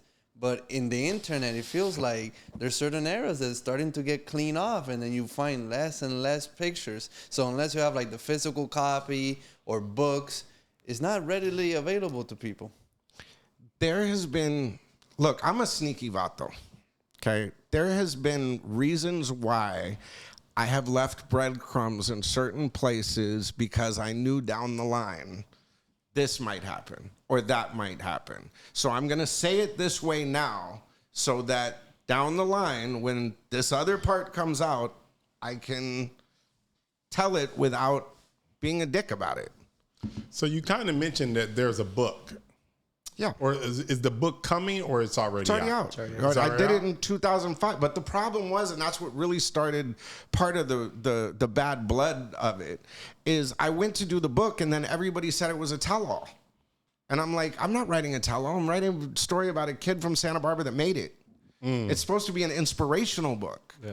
Right. Do you know what I mean? It's not supposed to be telling anybody's business. Why don't you share the name of the book? Guilty by Association. The name of the book is Guilty by Association. I wrote it with J. Marshall Craig, rest in peace. And J. Marshall Craig did like Chuck Leavell from the Rolling Stones and a lot of those. And he's the one that introduced me to all the old rock guys. So while I'm writing this book, I'm meeting all the old rock guys because I had just retired and I also had an addiction problem. You know what I mean? So all the old rock guys kind of embraced me. Eric Burden, Terry Reid, Rick Rosas, who passed away, a bass player for Neil Young, and a lot of the old guys kind of like, hey kid, you might want to watch this. Hey kid, and started giving me the advice, and that's where I learned a lot. Was the rap guys and all of that kind of stuff I came up with, so they weren't really trying to be helpful. You know what I mean? Like, and a lot of them, just aren't the same people as those old rock guys. The old rock guys have been through everything, seen everything, and we're just really supportive. And I love those guys. Them motherfuckers really know how to party. I'm not going to say which rock is, but you would know him. I went to his house one time, and which I escaped from Betty Ford, and I went to this rock star's house. And he greeted me with a saucer of cocaine. And then I went back to Betty Ford and failed the drug test. That is funny. So I got to be a LA guy. No? Guy who likes cocaine. Was it Tom Petty? No. Bigger. Oh, shit. Bigger than Tom Petty. I think Tom Petty's one of the greatest. I seen Tom Petty in concert twice. That shit was incredible. But bigger than Tom Petty, goddamn. Let's just say Tom Petty's an icon. There was not bigger, but in the same. Yeah. That's crazy. Conor McGregor, what is he doing with music? I know you guys said, did you do something with him? Yeah, when they first started their label, they signed Bone Thugs and Harmony, and Bone, is the very first act I worked with Mariah. I've been a part of Bone's system. I've been a part of Bone's system for 25, 30 years. Crazy's one of my best friends. I talk to Crazy all the time, Lazy all the time. And when Conor signed Bone Thugs and Harmony, his apparatus, basically, that run the label, called me up and said, hey, Can you walk us through some of this? Like, because there's a lot of politics when you're dealing with Bone. You know, there's 5 members, 5 managers, 5 merch companies, 5. You know what I mean? But they're great guys. But if you're not used to dealing with it, then there's systems to how it works. And I love Connor, and I love they're really nice people, but it just wasn't the. I was on for maybe 2 months, and by the 3rd month, I'm like, good luck. Yeah. You know, it's just, you know, it came down to a situation where in the Bone situation, there's a lot of moving parts, okay? And sometimes things leak, things happen. And the label looked at me and said, did you do this? Because I was the new guy. Right. And it was like, no. And I just don't react well to people accusing me of things. Let's just say that. Got it. But I will tell you, that's where I met Bobby D, who does a lot of the concert stuff and stuff like that. And you know how there is a silver lining to every cloud. You know what I mean? Like, and even though that situation didn't work out, I met Bobby, who's a great mentor and friend. Shit, what the fuck was I just gonna say? Did you have any interaction with Biggie? He was sitting in my office the morning before he died. Wow. What Did was you that go to the conversation? venue where they were playing that night? No. Well, okay, so here's what happened. What conversation were you and Biggie having the day before he died? Okay, so you remember that Flavor Jam that we had? Mm-hmm. Okay, well, Biggie and Puffy and Mace showed up to that Flavor Jam, and that's where Biggie and Snoop were on stage together dancing. Fast forward a couple days later, I'm in my office, and I hear the Bone Thugs and Harmony Notorious Thugs record on the beat.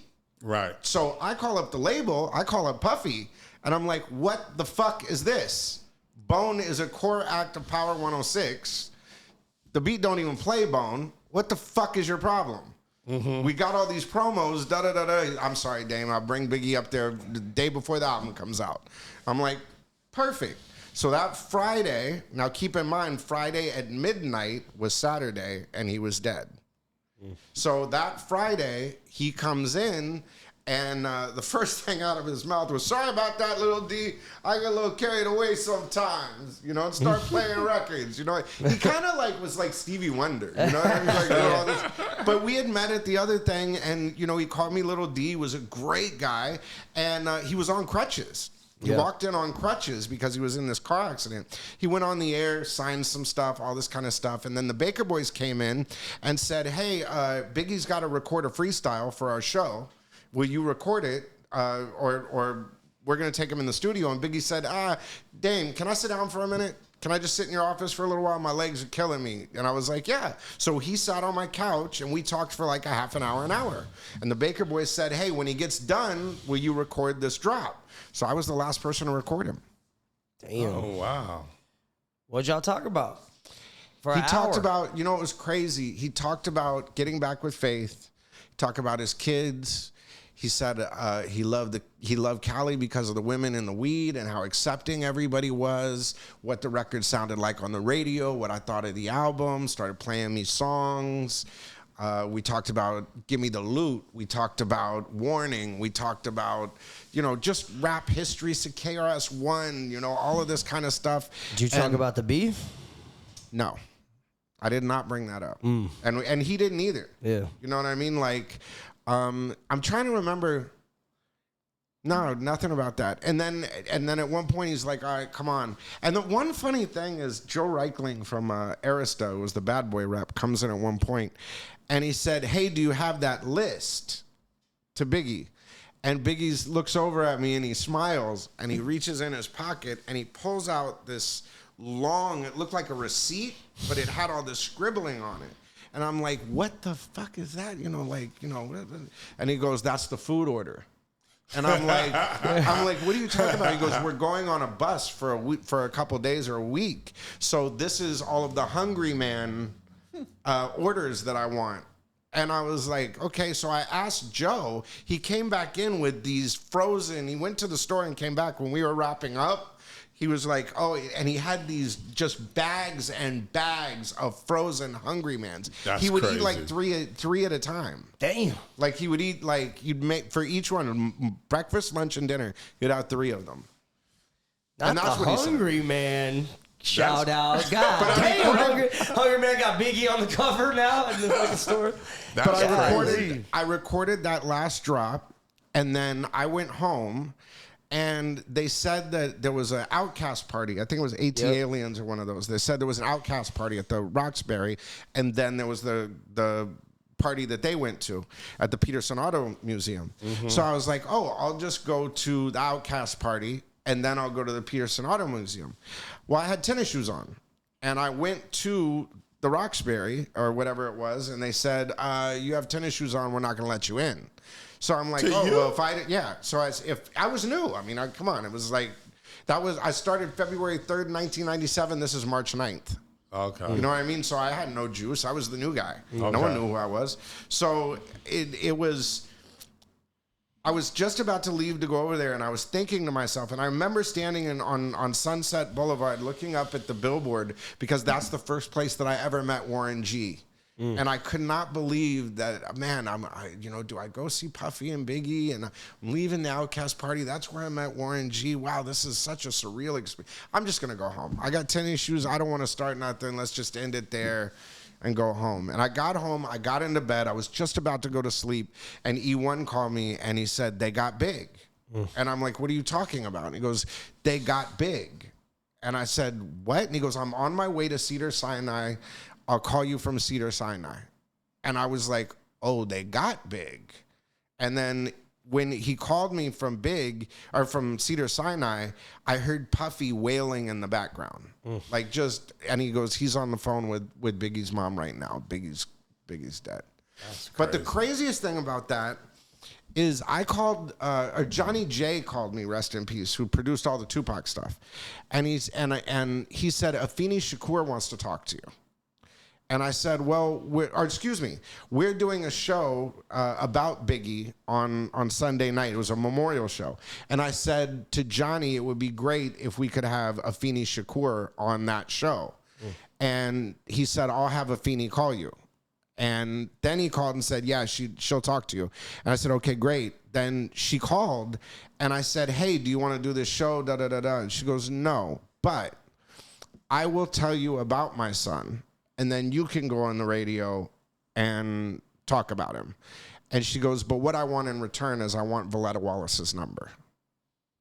Oh. And I was like, She's like, can you get it for me? I was like, oh, I can just call Puffy, get Valletta's number, whatever. So I never heard a follow-up to that, but I did get the number for her. You know what I mean? So, but she sat there and told me the coolest story of a mother and son.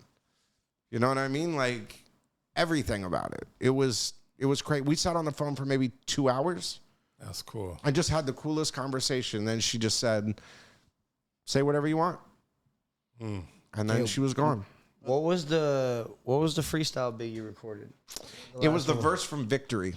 And the commission, he asked for permission to hit him. And I'm just like sitting there because I just hit record and I'm watching him go, and he's just like, oh, Baker Boys. You know, like this. He's got the crutches, so he's leaning on them like this, and he's rapping it, and I'm just sitting there just going like, yo, I'm recording Notorious B.I.G. right now. You know, and then I was just sitting there, and then when he was done, he goes, Dame. And I was like, oh, shoot. And I hit the dang, and he goes, was that good? And I'm like, yeah. And he goes, let me hit it again. And I was like, okay. You know, like. You got the recording of him saying Dame, I would have fucking... If I only Dang. Take me back to Janet Jackson. Yeah. Well, I mean, that's your biggest mistake in life, my friend. What is your fumble? That's You mentioned Puffy. You think he's coming home? Oh, he's definitely coming. Did you see what happened today? Yeah. They slashed like 5. Okay, from our last podcast, everything that we said in that podcast is what they just did. Right. They cut out the kidnapping. They cut out the Kid Cudi. They cut out the kidnapping. But see, I think they did all of those things just to drown out his character, to be like, just to take the shine off. It was more him. about baby oil. Yeah. But yesterday, they spent all day in court showing text messages between Cassie and him and the other lady and him. And basically it was... Seems and I forgot to tell you about the off-air thing the last time. I'll tell you about that. There's a dude that be going off on Diddy all the time, talking about they were watching fucking videos. Hold on. The last day. Where's Puffy getting out? Hey, listen. Hassan was in the freaking courtroom. What are you talking about? I was hanging out with Christian. I've been saying it the whole time, day one. And by the way, Hassan is dope, by the way. You guys heard Hassan shit? You and me been saying it since the beginning. We're not saying it. I've been saying it day one. Day one. And you guys have had Hassan on, right? Yeah. Last time when you asked what are some of the artists that I really believe in, there's another one. Yeah. Hassan needs to go. You know, he sends me. Can I say? I'm sorry. He sends me these demos sometimes where he makes these records, and then down the line, you gave this to fucking Kanye. Right. Like, dude, you're fucking dope. Put this fucking record out. And then Kanye will do him. God bless him. It's a good problem to have. Yeah. But the kid is dope. When you were working with Bone Thugs, right? How did y'all was this before, you worked with them forever, right? Oh, yeah, forever. Crossroads was fucking huge. It was right after Crossroads. Oh, okay. Yeah, I wasn't around during Crossroads. Okay. I was going to say, because like Midwestern white kids love Crossroads. Dude. You know what I mean? Like Crossroads is a crazy song. Huge Bone fan. Yeah. Like, huge Bone fan. So one of that first Palace in Hollywood, Lazy and Flesh showed up. You know, that's the first two Bone members that I met. And then I met Crazy at I Still Believe. You know what I mean? And started becoming friends. And then I started producing for Crazy. Then with Lazy came into it. Then it was Bone Thugs and Harmony. It was just, they're the best. What about the recording with him and Big? Were you after that? This was that's the record I heard on the radio that triggered that. But you were not around for that because that's... But, the greatest artists to work with in the studio, if you have access to them, is Bone Thugs and Harmony. Because as a producer, I look at it like a painter. You know what I mean? Like, you paint pictures with songs. Well, not a lot of people have the relationship with Bone to get records out of Bone the right way. Mm-hmm. So if you hear like More Than Thugs, you'll hear Busy doubling Lazy, Lazy doubling Crazy. You know, that intro part I wrote, like that's as a fan wanting to hear them doing bum bum bum bum, but do it like you know what I mean? Like, right. So to be able to have that relationship to say to Busy in the booth, hey, can you try it like this? And him not throw something at you, that's kind of hot. Yeah. When they do songs that include samples, do they create the song first, then try to get it clear? It depends on the situation. You know, a lot of times they just make the records and then the record comes out, then they're playing cleanup. You know what I mean? People don't, because sometimes you don't even tell the label. And especially now these days, people just make records. And if they look, the record company is only going to sue you, or the original master holder is only going to sue you if it's valuable enough to sue you for. There you go. Do you know what I'm saying? So if it didn't make any money and it only got a couple hundred spins, what's the point of suing you? You know, unless it's a $5 million. That's why, for instance, the Robin Thicke thing with the Marvin Gaye estate or any of these, unless it gets to something where you'll see it all the way through appeal, because it's going to get appealed. Since you brought up that situation, did you feel like they copied that record? Fuck no. Me either. They're nothing alike. I listened to it and I'm like, what are they talking about? I don't hear it. Well, but you also have to remember a jury sometimes does not know the difference between a chord progression and a feel. Now, when you go to do a record, okay, there's nothing new under the sun. Pac LaBelle's Canon in D is basically every hit record on the planet. But when you're a producer, you listen to records and you try to capture feels. Okay, so the Marvin Gaye feel of that record, Pharrell is a genius. Pharrell captured the feeling of the Marvin Gaye record, just like with Frontin' or any of those. He captured Prince. He captured Michael Jackson, and you don't want to call, or you don't have to call. He captured, I mean, Dre captured Love to Love You Baby in Zoom. Dre captured, you know, that old record in Hi, My Name Is, you know, all of those records, but they were just different enough to where it's just the feel and not the sample. He copied it to the T, but the chord progression is not. I had a situation, for instance, Teddy and I laugh about it now, but Piece of My Love by When you Guy. say Teddy, you mean Teddy Riley. Yeah. Teddy Riley. And Teddy Riley has been one of my biggest supporters. I mean, when I very first came back, he was the first person to repost me and say, yeah, this motherfucker's back. You know what I mean? Like, God bless. No, Teddy, if it wasn't for Teddy, loved it. And another person you mentioned too is Fuzzy. Fuzzy with Curb Serving and all of that. I want to mention him too. But Teddy, I mean, Piece of My Love, it was one of my favorite records of all time. And that bass line, you'll notice, is similar to on Crybaby that I did for Mariah with Mariah and Snoop. It's similar to Piece of My Love, but it's just a hair different. It's not in the same key. It's not the same progression. It's completely different, but it's the feel. Well, he gets 90% of the publishing. Damn. Because his lawyers said, look, we're going to do, and this is before I knew Teddy. So You may have been around for that weird era of... And I got screwed on that one. Mariah was supposed to... Forget it. Go ahead. That weird era of athlete rappers. You know what I mean? You were in L.A., Shaq and Kobe were beefing through rap songs. Oh, they surely was. So, an embarrassing Did they try Shaq. to come to the radio? Did Kobe try to be like, I got to get my shit played? Like, what? Kobe was weak. What was with the rapper athletes in the L.A. scene? Okay, so That's a these good bleed one. into each other. These bleed into... First off, the first one I met was John Sally. Because John Sally was going to have a label. And I John had Sally, friend of the no idea show. who Shout he out was. John Sally. No idea who he was. Please tell me. I don't I know know John nothing. Sally had a label. He wasn't rapping or No. singing. Okay, I'm finna say. But keep in mind, I know nothing about sports. Like, zero, zilch, nada. You had to notice he was pretty tall. He was tall. but keep in mind, my general manager, the main president of MS Broadcasting, was from Chicago. Okay, so one day I'm getting in trouble for one of these events or something like that. I'm getting cussed out in the office, and it's one of those mornings with my box getting ready to leave type shit. Am I getting fired type stuff? And John Sally shows up, and my general manager, the president, God, I can't even remember his name now. Doyle Rose sees John Sally in the lobby. And he's like, Damien, John Sally's here. I'm like, yeah, I know, John. He owns a label. Relax. Da-da-da-da-da. He goes, no, John Sally's in the fucking lobby. And I'm like, okay, he's a guy who owns a record label. What does this have to do with you?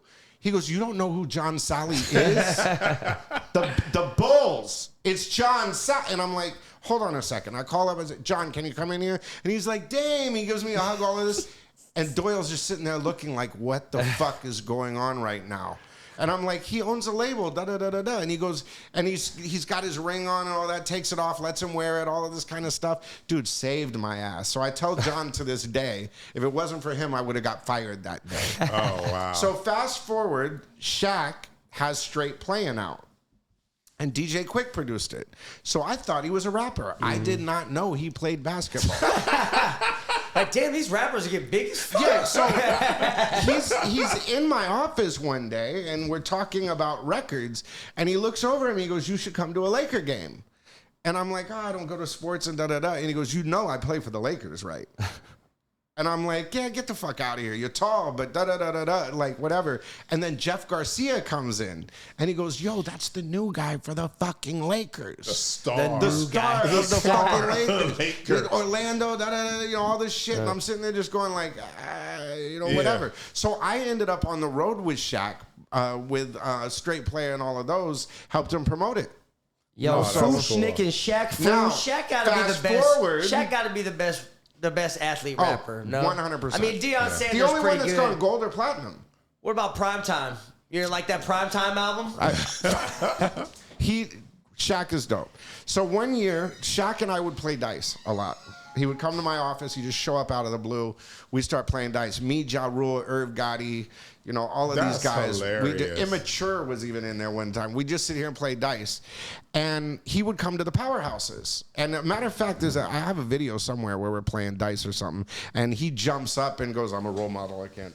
You know what I mean? Like, it was just funny. But he showed up one year with Kobe. And it was the year that Kobe was the rookie or whatever it was. So I didn't know who Kobe was. So he introduces me to Kobe. Kobe's like, I have a record. And I had heard the record. The label had been really pushing on it. I'm like, oh, so you're this kid. And I go, yeah, the record sucks. And I said, you might want to try that again. Not to the mama. And fucking Shaq starts laughing, and he looks over at me and goes, you really don't know who he is, huh? He goes, do you ever want like bad deal, Damien, bad deal. And I'm like, but it had Tara Banks on the hook, blah, blah, blah, blah, blah. I was just like, no hard feelings. But it was funny like that, because here's the little white boy telling the tall-ass rapper he sucks. Right. You know what I mean? What Kobe say? Huh? What He was Kobe like, I'll say? bring you another record. Because it was always in fun. Yeah. It wasn't like, I'm the end-all, be-all, mean guy. You Now, know what did I he mean? ever bring you a good record? No. I think he just stopped after that. Yeah. I might just want to keep practicing. But you know what? I will say this. I met him a couple of times after that, and every time, not only did he recognize me and was very, very nice, but there was this time where we were at Nobu in Malibu. And I was with a friend of mine who has since passed away from cystic fibrosis. It was a kid about Louis. He was about 16, 17 years old. And we took him to Nobu to have lunch. It was towards the end. And Kobe happened to be there. And we were sitting at a table, whatever. And I don't know if he remembered me or whatever, but he took the picture with Louis. He wasn't taking any pictures. They were pushing everybody out, and they looked at crazy when Louis walked up and asked for a picture. But he looked over at me and he nodded his head and he took the picture. So I don't know if it was he recognized and that was part of it, but it was one of the coolest things I'd seen because he told no to everybody. And then it was just this kid, and it made the kid's year. And then he went on to pass from it. So, I mean, and another funny thing about Louis is Louis wanted to be a rapper. He had cystic fibrosis, which is a lung disease where, you can't get full air. But this kid could rap his fucking ass off. Like, he was one of the best rappers I have ever heard in my life. Like, just skill-wise, writing and skill, incredible. Biggest Eminem fan. And with Make-A-Wish, he applied through Make-A-Wish to meet Eminem, and Eminem spent like a whole afternoon with him. That's one thing that you don't see in a lot of these artists. They don't publicize it a lot of times. Some of the stuff that they do on the side, or some of the time that they personally take that they don't have to. And that's something that really does need to be applauded. Even like with the Kobe thing, it started a thing where a bunch of people were starting to crowd. It obviously made the restaurant people mad, all of this kind of stuff. He said nobody else, and he knew him. You know what I mean? And it was just a beautiful moment. After our thing came on Entertainment Tonight. That escalated fast. Yeah. No, I just want to know, did Eminem call you to thank you and say, thank you for clearing it up? It only took you fucking 20 years.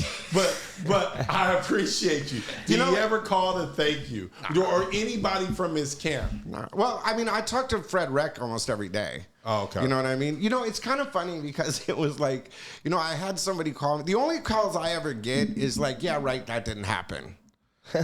Yeah, right. The Mariah fans, yeah, right. And all the Eminem's fan, I told you so. You know what I mean? Like this kind of that stuff.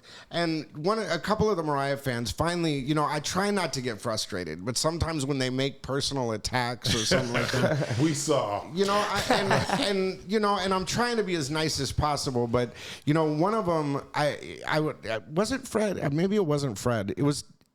Someone called me about it that was a mutual friend. Oh, it was Mariah's old assistant. And she was there. She saw everything that happened, and we were sitting there talking, and she's just like, just don't let it get to you, this kind of stuff. But It is what it is. Yeah, I get frustrated at those people online as well. Yeah, but you deserve it. Well, yeah, I mean, I'm not saying I don't deserve it. But like I'm with saying. her or with a Fred or even with knowing Warren G or any of the friends that I do have that I talk to on a daily basis, you couldn't say the stuff that I say and get away with it if it wasn't true. Right. Like you said about the Mariah thing. What could her lawyers possibly say to me? Stop lying? Okay, well, let's do a deposition. Sue me for slander, whatever the fuck it is. Go under oath. Yeah, Right. we've yet to receive anything in the mail. Oh, I knew when it came on Entertainment Tonight. I was like, we're gonna get a letter. No We're letter. gonna get no letter, no letter. nothing, no backlash, nothing from her side. Well, because look, all that would do was prolong it. Right. Do you know? Because then it comes into it, then it would validate it. You know what I'm saying? Like, Let's be honest. If anything, it helped Mariah's song go up probably because I didn't even know she was dropping a song. Perfect time. But Yeah, like that's Mariah so true. need to be thanking the show. Yeah, they should be thanking us. but that's why I said in it, any press is good press. Yeah. Right. You notice when I posted it, I said any press is good press. You know, I did not look when we taped that. It was a couple weeks before. Right. We had no idea. It's not like we None. sat here. I had no idea she had Me a song either. coming up. And that was what was funny to me is some of the fans going, you guys planned that. Yeah. Right when they released the thing, you come out with this. And it's like, bro, no, we didn't sit here with pencils and go, okay, Mariah's release comes out in 2 weeks. I wish we had that kind of insight. Yeah, me Golly. too. Me too. Well, blowing you have the to fucking remember, every week. Adventures of Mimi or whatever the record was, they did the anniversary, the 20-year anniversary, like a month ago. Like, we didn't know that they were going to do that vinyl and new single and the... I didn't even know she did that. The redo of But, that thing. Like, but look at the Anderson .Paak thing. It's the exact same cookie cutter. I'm dating Anderson .Paak, even though it's... And here's the new single. It's the same pattern. Right.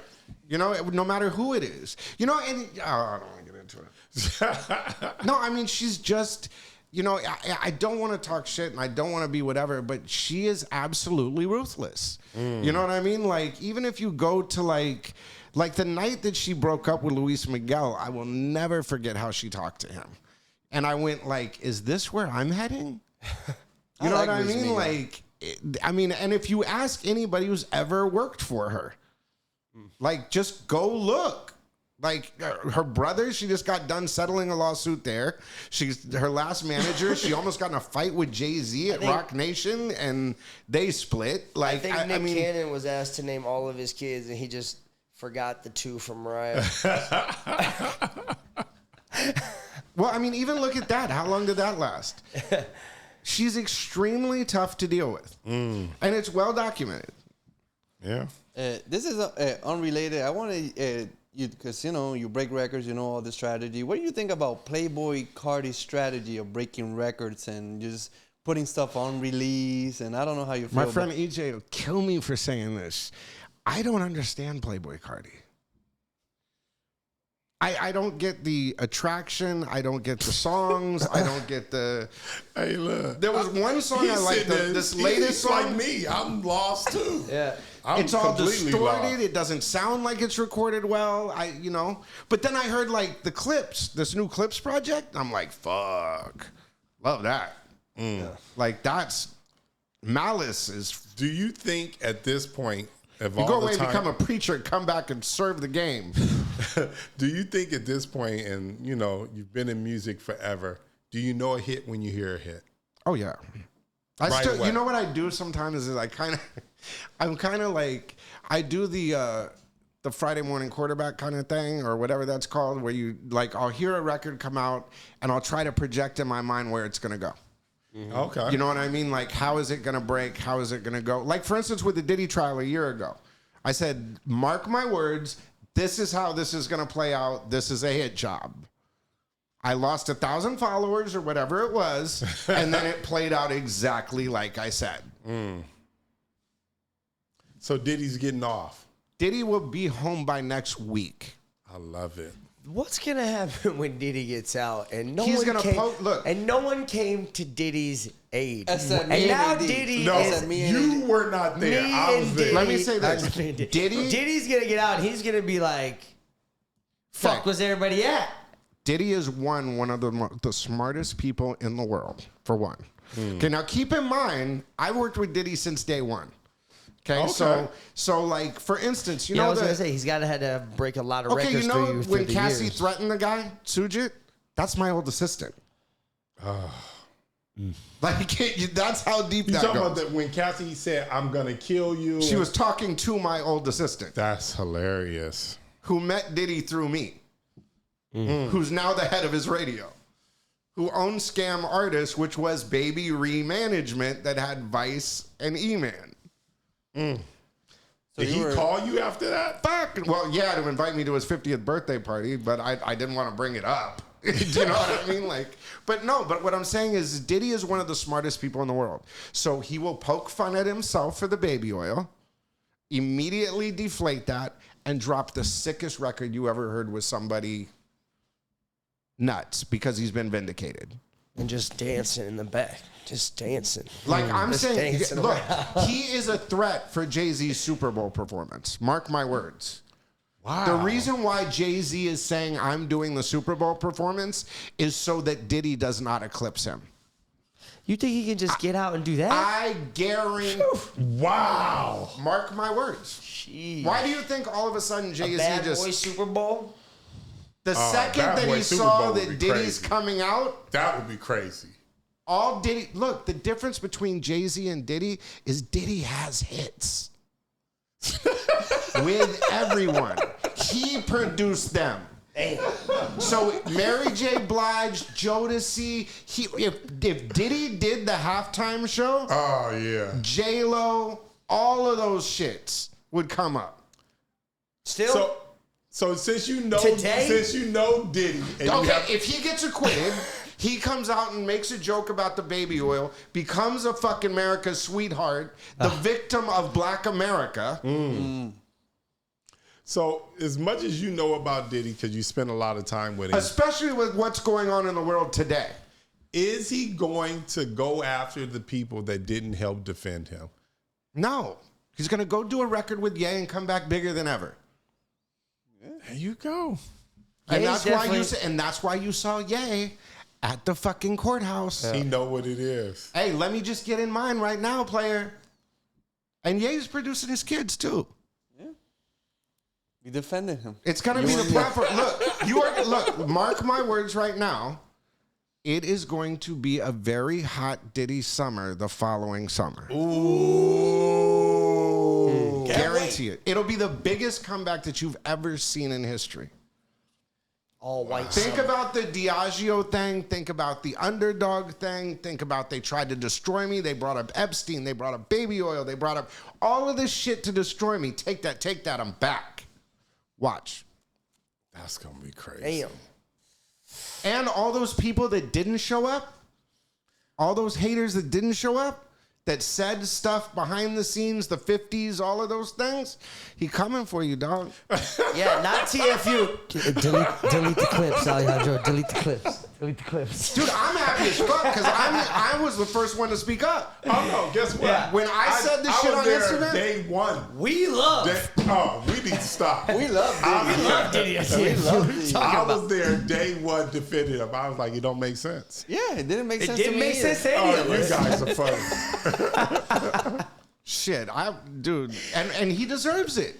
To have to Absolutely. spend a year and however long he has in jail to be humiliated like that in public, Last question. I'd come Back out with to two the- Glocks screaming like Tupac. I No, just don't give a before fuck. Before you give him your last question, I just want to say, wasn't it even more disrespectful when the Abercrombie and Finch? Yeah. or whatever- Abercrombie and Fitch? Yeah, I never I did got that. you. Yo, right. when you Well, guys said the listen, thing yesterday, when- I was watching y'all thing about, I didn't know about the dementia. No, They just say let he that doesn't- motherfucker they walk? say he doesn't have to go to trial, doesn't have to do anything. He has dementia. He has Bitch made Alzheimer's. ass motherfucker. I said, wow. Yeah, okay, but That's okay, crazy. So the guy that owns Victoria's Secret, Abercrombie and Finch, and all of these freaking model intensive fashion things. No, that's why you had Diddy. Yeah. And now, if he's going to Dementiaville and not being charged, Weinstein got a mistrial on most of his shit, and he's about to get out. What's the point of having Diddy locked up anymore? You don't need to bring up baby oil anymore because you don't need any more distractions. Yeah, but when he got out, the Abercrombie guy got out, and he was in the same jail as Diddy, I said, are you fucking kidding me?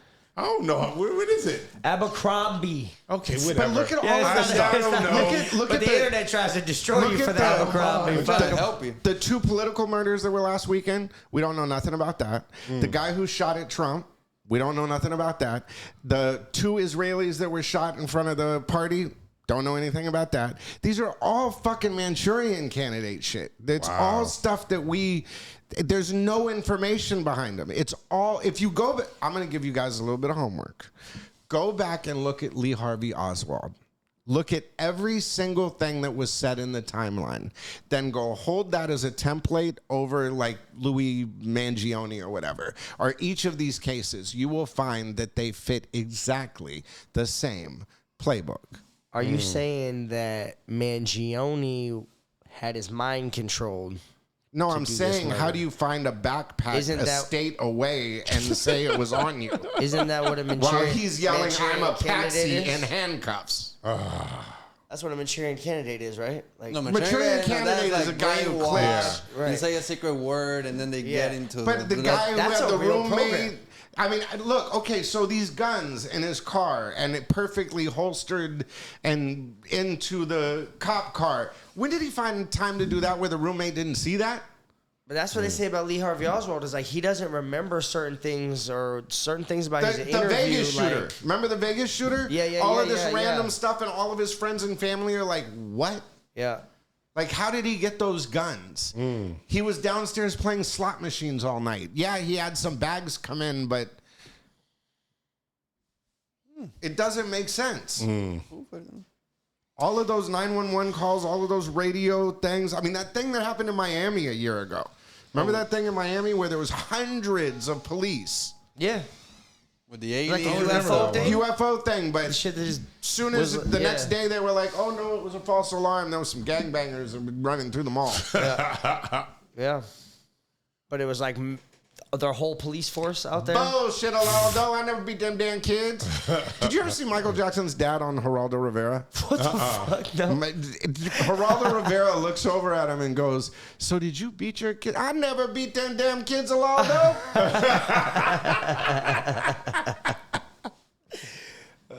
Joe Jackson was a nut job. Yo, man, we want to appreciate you for coming back into the show. Thank you. Yes. Share Just wanted to some more clarify a few insight, things. You know what I Yeah. mean? No. I'm sure we just tapping into the mind of but Damizza. anytime You know what I mean? you guys ever want, I mean, I would love to come back. I love doing your guys' show. I've got such great feedback. I love hanging out with you guys. It's always fun, always enlightening. And just because I don't know the Bulls in '96 doesn't mean I should be disqualified from the show. That's right. Tell them anything you want to have them follow, share, like, anything you got new coming out between the last time and now. Check out Little Bams. Check out Skippy. Check out Hassan. Check out all of the great artists out there. Miles Gaines. Check out the West Coast. Young Chach. Check out what Kool-Aid's doing. Man, I don't know. Yellow Hill. He's doing some good stuff. You know what we should do with the Damizza? Did we do top 5 with him? You want me to bust a freestyle? Like what? Yeah. No, we want to hear. 1 2 1 2. We want to hear. There you go. He did. He did. Oh, we did. He did? Oh, we did. Yeah, we did I top can't 5. remember. You didn't post that. I guess not. You surely didn't. Who's your top 5? Because this is kind of your specialty. Top 5 female rapper combo. Ooh, Because they say Ashanti, Ja Rule. A list came out and had them combo. like the best like hit makers together. Because you a master class of Method putting Man them and together. Mary J. Blige. That was a hit. I'm not was going a to put hit. them in order, but I will say this. That was a hit. That's one. Ashanti and Ja Rule, definitely. They had Bunch that of number hits. because one. Yep. I mean, even Tons the of J-Lo hits. record was Oh, Ashanti. yeah, with Ja Rule, that was crazy. Now we didn't get into the Ja Rule Ashanti story. Well, tell the story. Well, what's the story? Well, I mean, no, I'm just saying, just in general. I mean, Ja Rule and Ashanti was out of all of the acts that I had involvement in, Ja Rule and Ashanti and Irv Gotti were the biggest. I mean, and as far as friends go, Ja Rule and Irv Gotti, rest in peace, were the only two outside. You know, I got to give Snoop Dogg his credit. I could never have a problem with Snoop Dogg. Snoop Dogg is the only person that publicly ever said, Dre and I would have never been thinking of working together again if it wasn't for you. He's always given me my credit. We never, we've never been great friends. You know, we've always had kind of this weird friendship or whatever it is, but he's always been very, very cool. But Irv Gotti and Ja Rule on a completely different level. Every interview, whether it's Drink Champs, they could go to an envelope opening, and if they say, how did you make it? Ja Rule would say, shout out to Damizza. You know what I mean? Like, greatest people on the planet. And Ashanti, was, I don't know how to word this in a nice way, but that was one of Irv's side pieces. And she would just come to the studio. So I've known her since she was waiting in the Navigator. Do you know what I mean? Like, for instance, when they were going to break Foolish, the very first song, if you look in the Vibe magazine article, the first quote is from me. You know what I mean? I took her to radio, like literally walked her into the biggest program directors and said, she's going to be big. And they were so mad at me at the time because I had brought E-Man into the mix show department, and they were so mad that I put a mixer because of the payola shit. They thought that's going to open the door. If you put a mix show DJ in the music department of a major market radio station, you're going to have payola. Got it. So, damn, that's the story. Well, Method Man. Oh, sorry. I have ADHD. I'm dyslexic. I'm all over the place. That's why I brought it back to bring it back. So let's relist them. Top 5. Very special. And then J-Lo and Irv and all of that thing and Ja and Ashanti. Fuck, I don't know. You got Ja Rule, Ashanti, Method Man, Faith. Who else we got? Male, female. Faith is married male to or Jay female? Brown? Male, female combo. Oh, male, female. Mariah, Jay-Z. Nah. Mariah, Old Dirty Bastard. Oh, Ooh, that okay, was a hit that's a record. fire one. I give her that one. Yeah, that was a That's a nice dope record. one. That one gets the fitness classes moving. Yeah, that's it. I mean, and you have to think at the time. You got to. Did I tell you the story of Old Dirty Bastard meeting Grandma?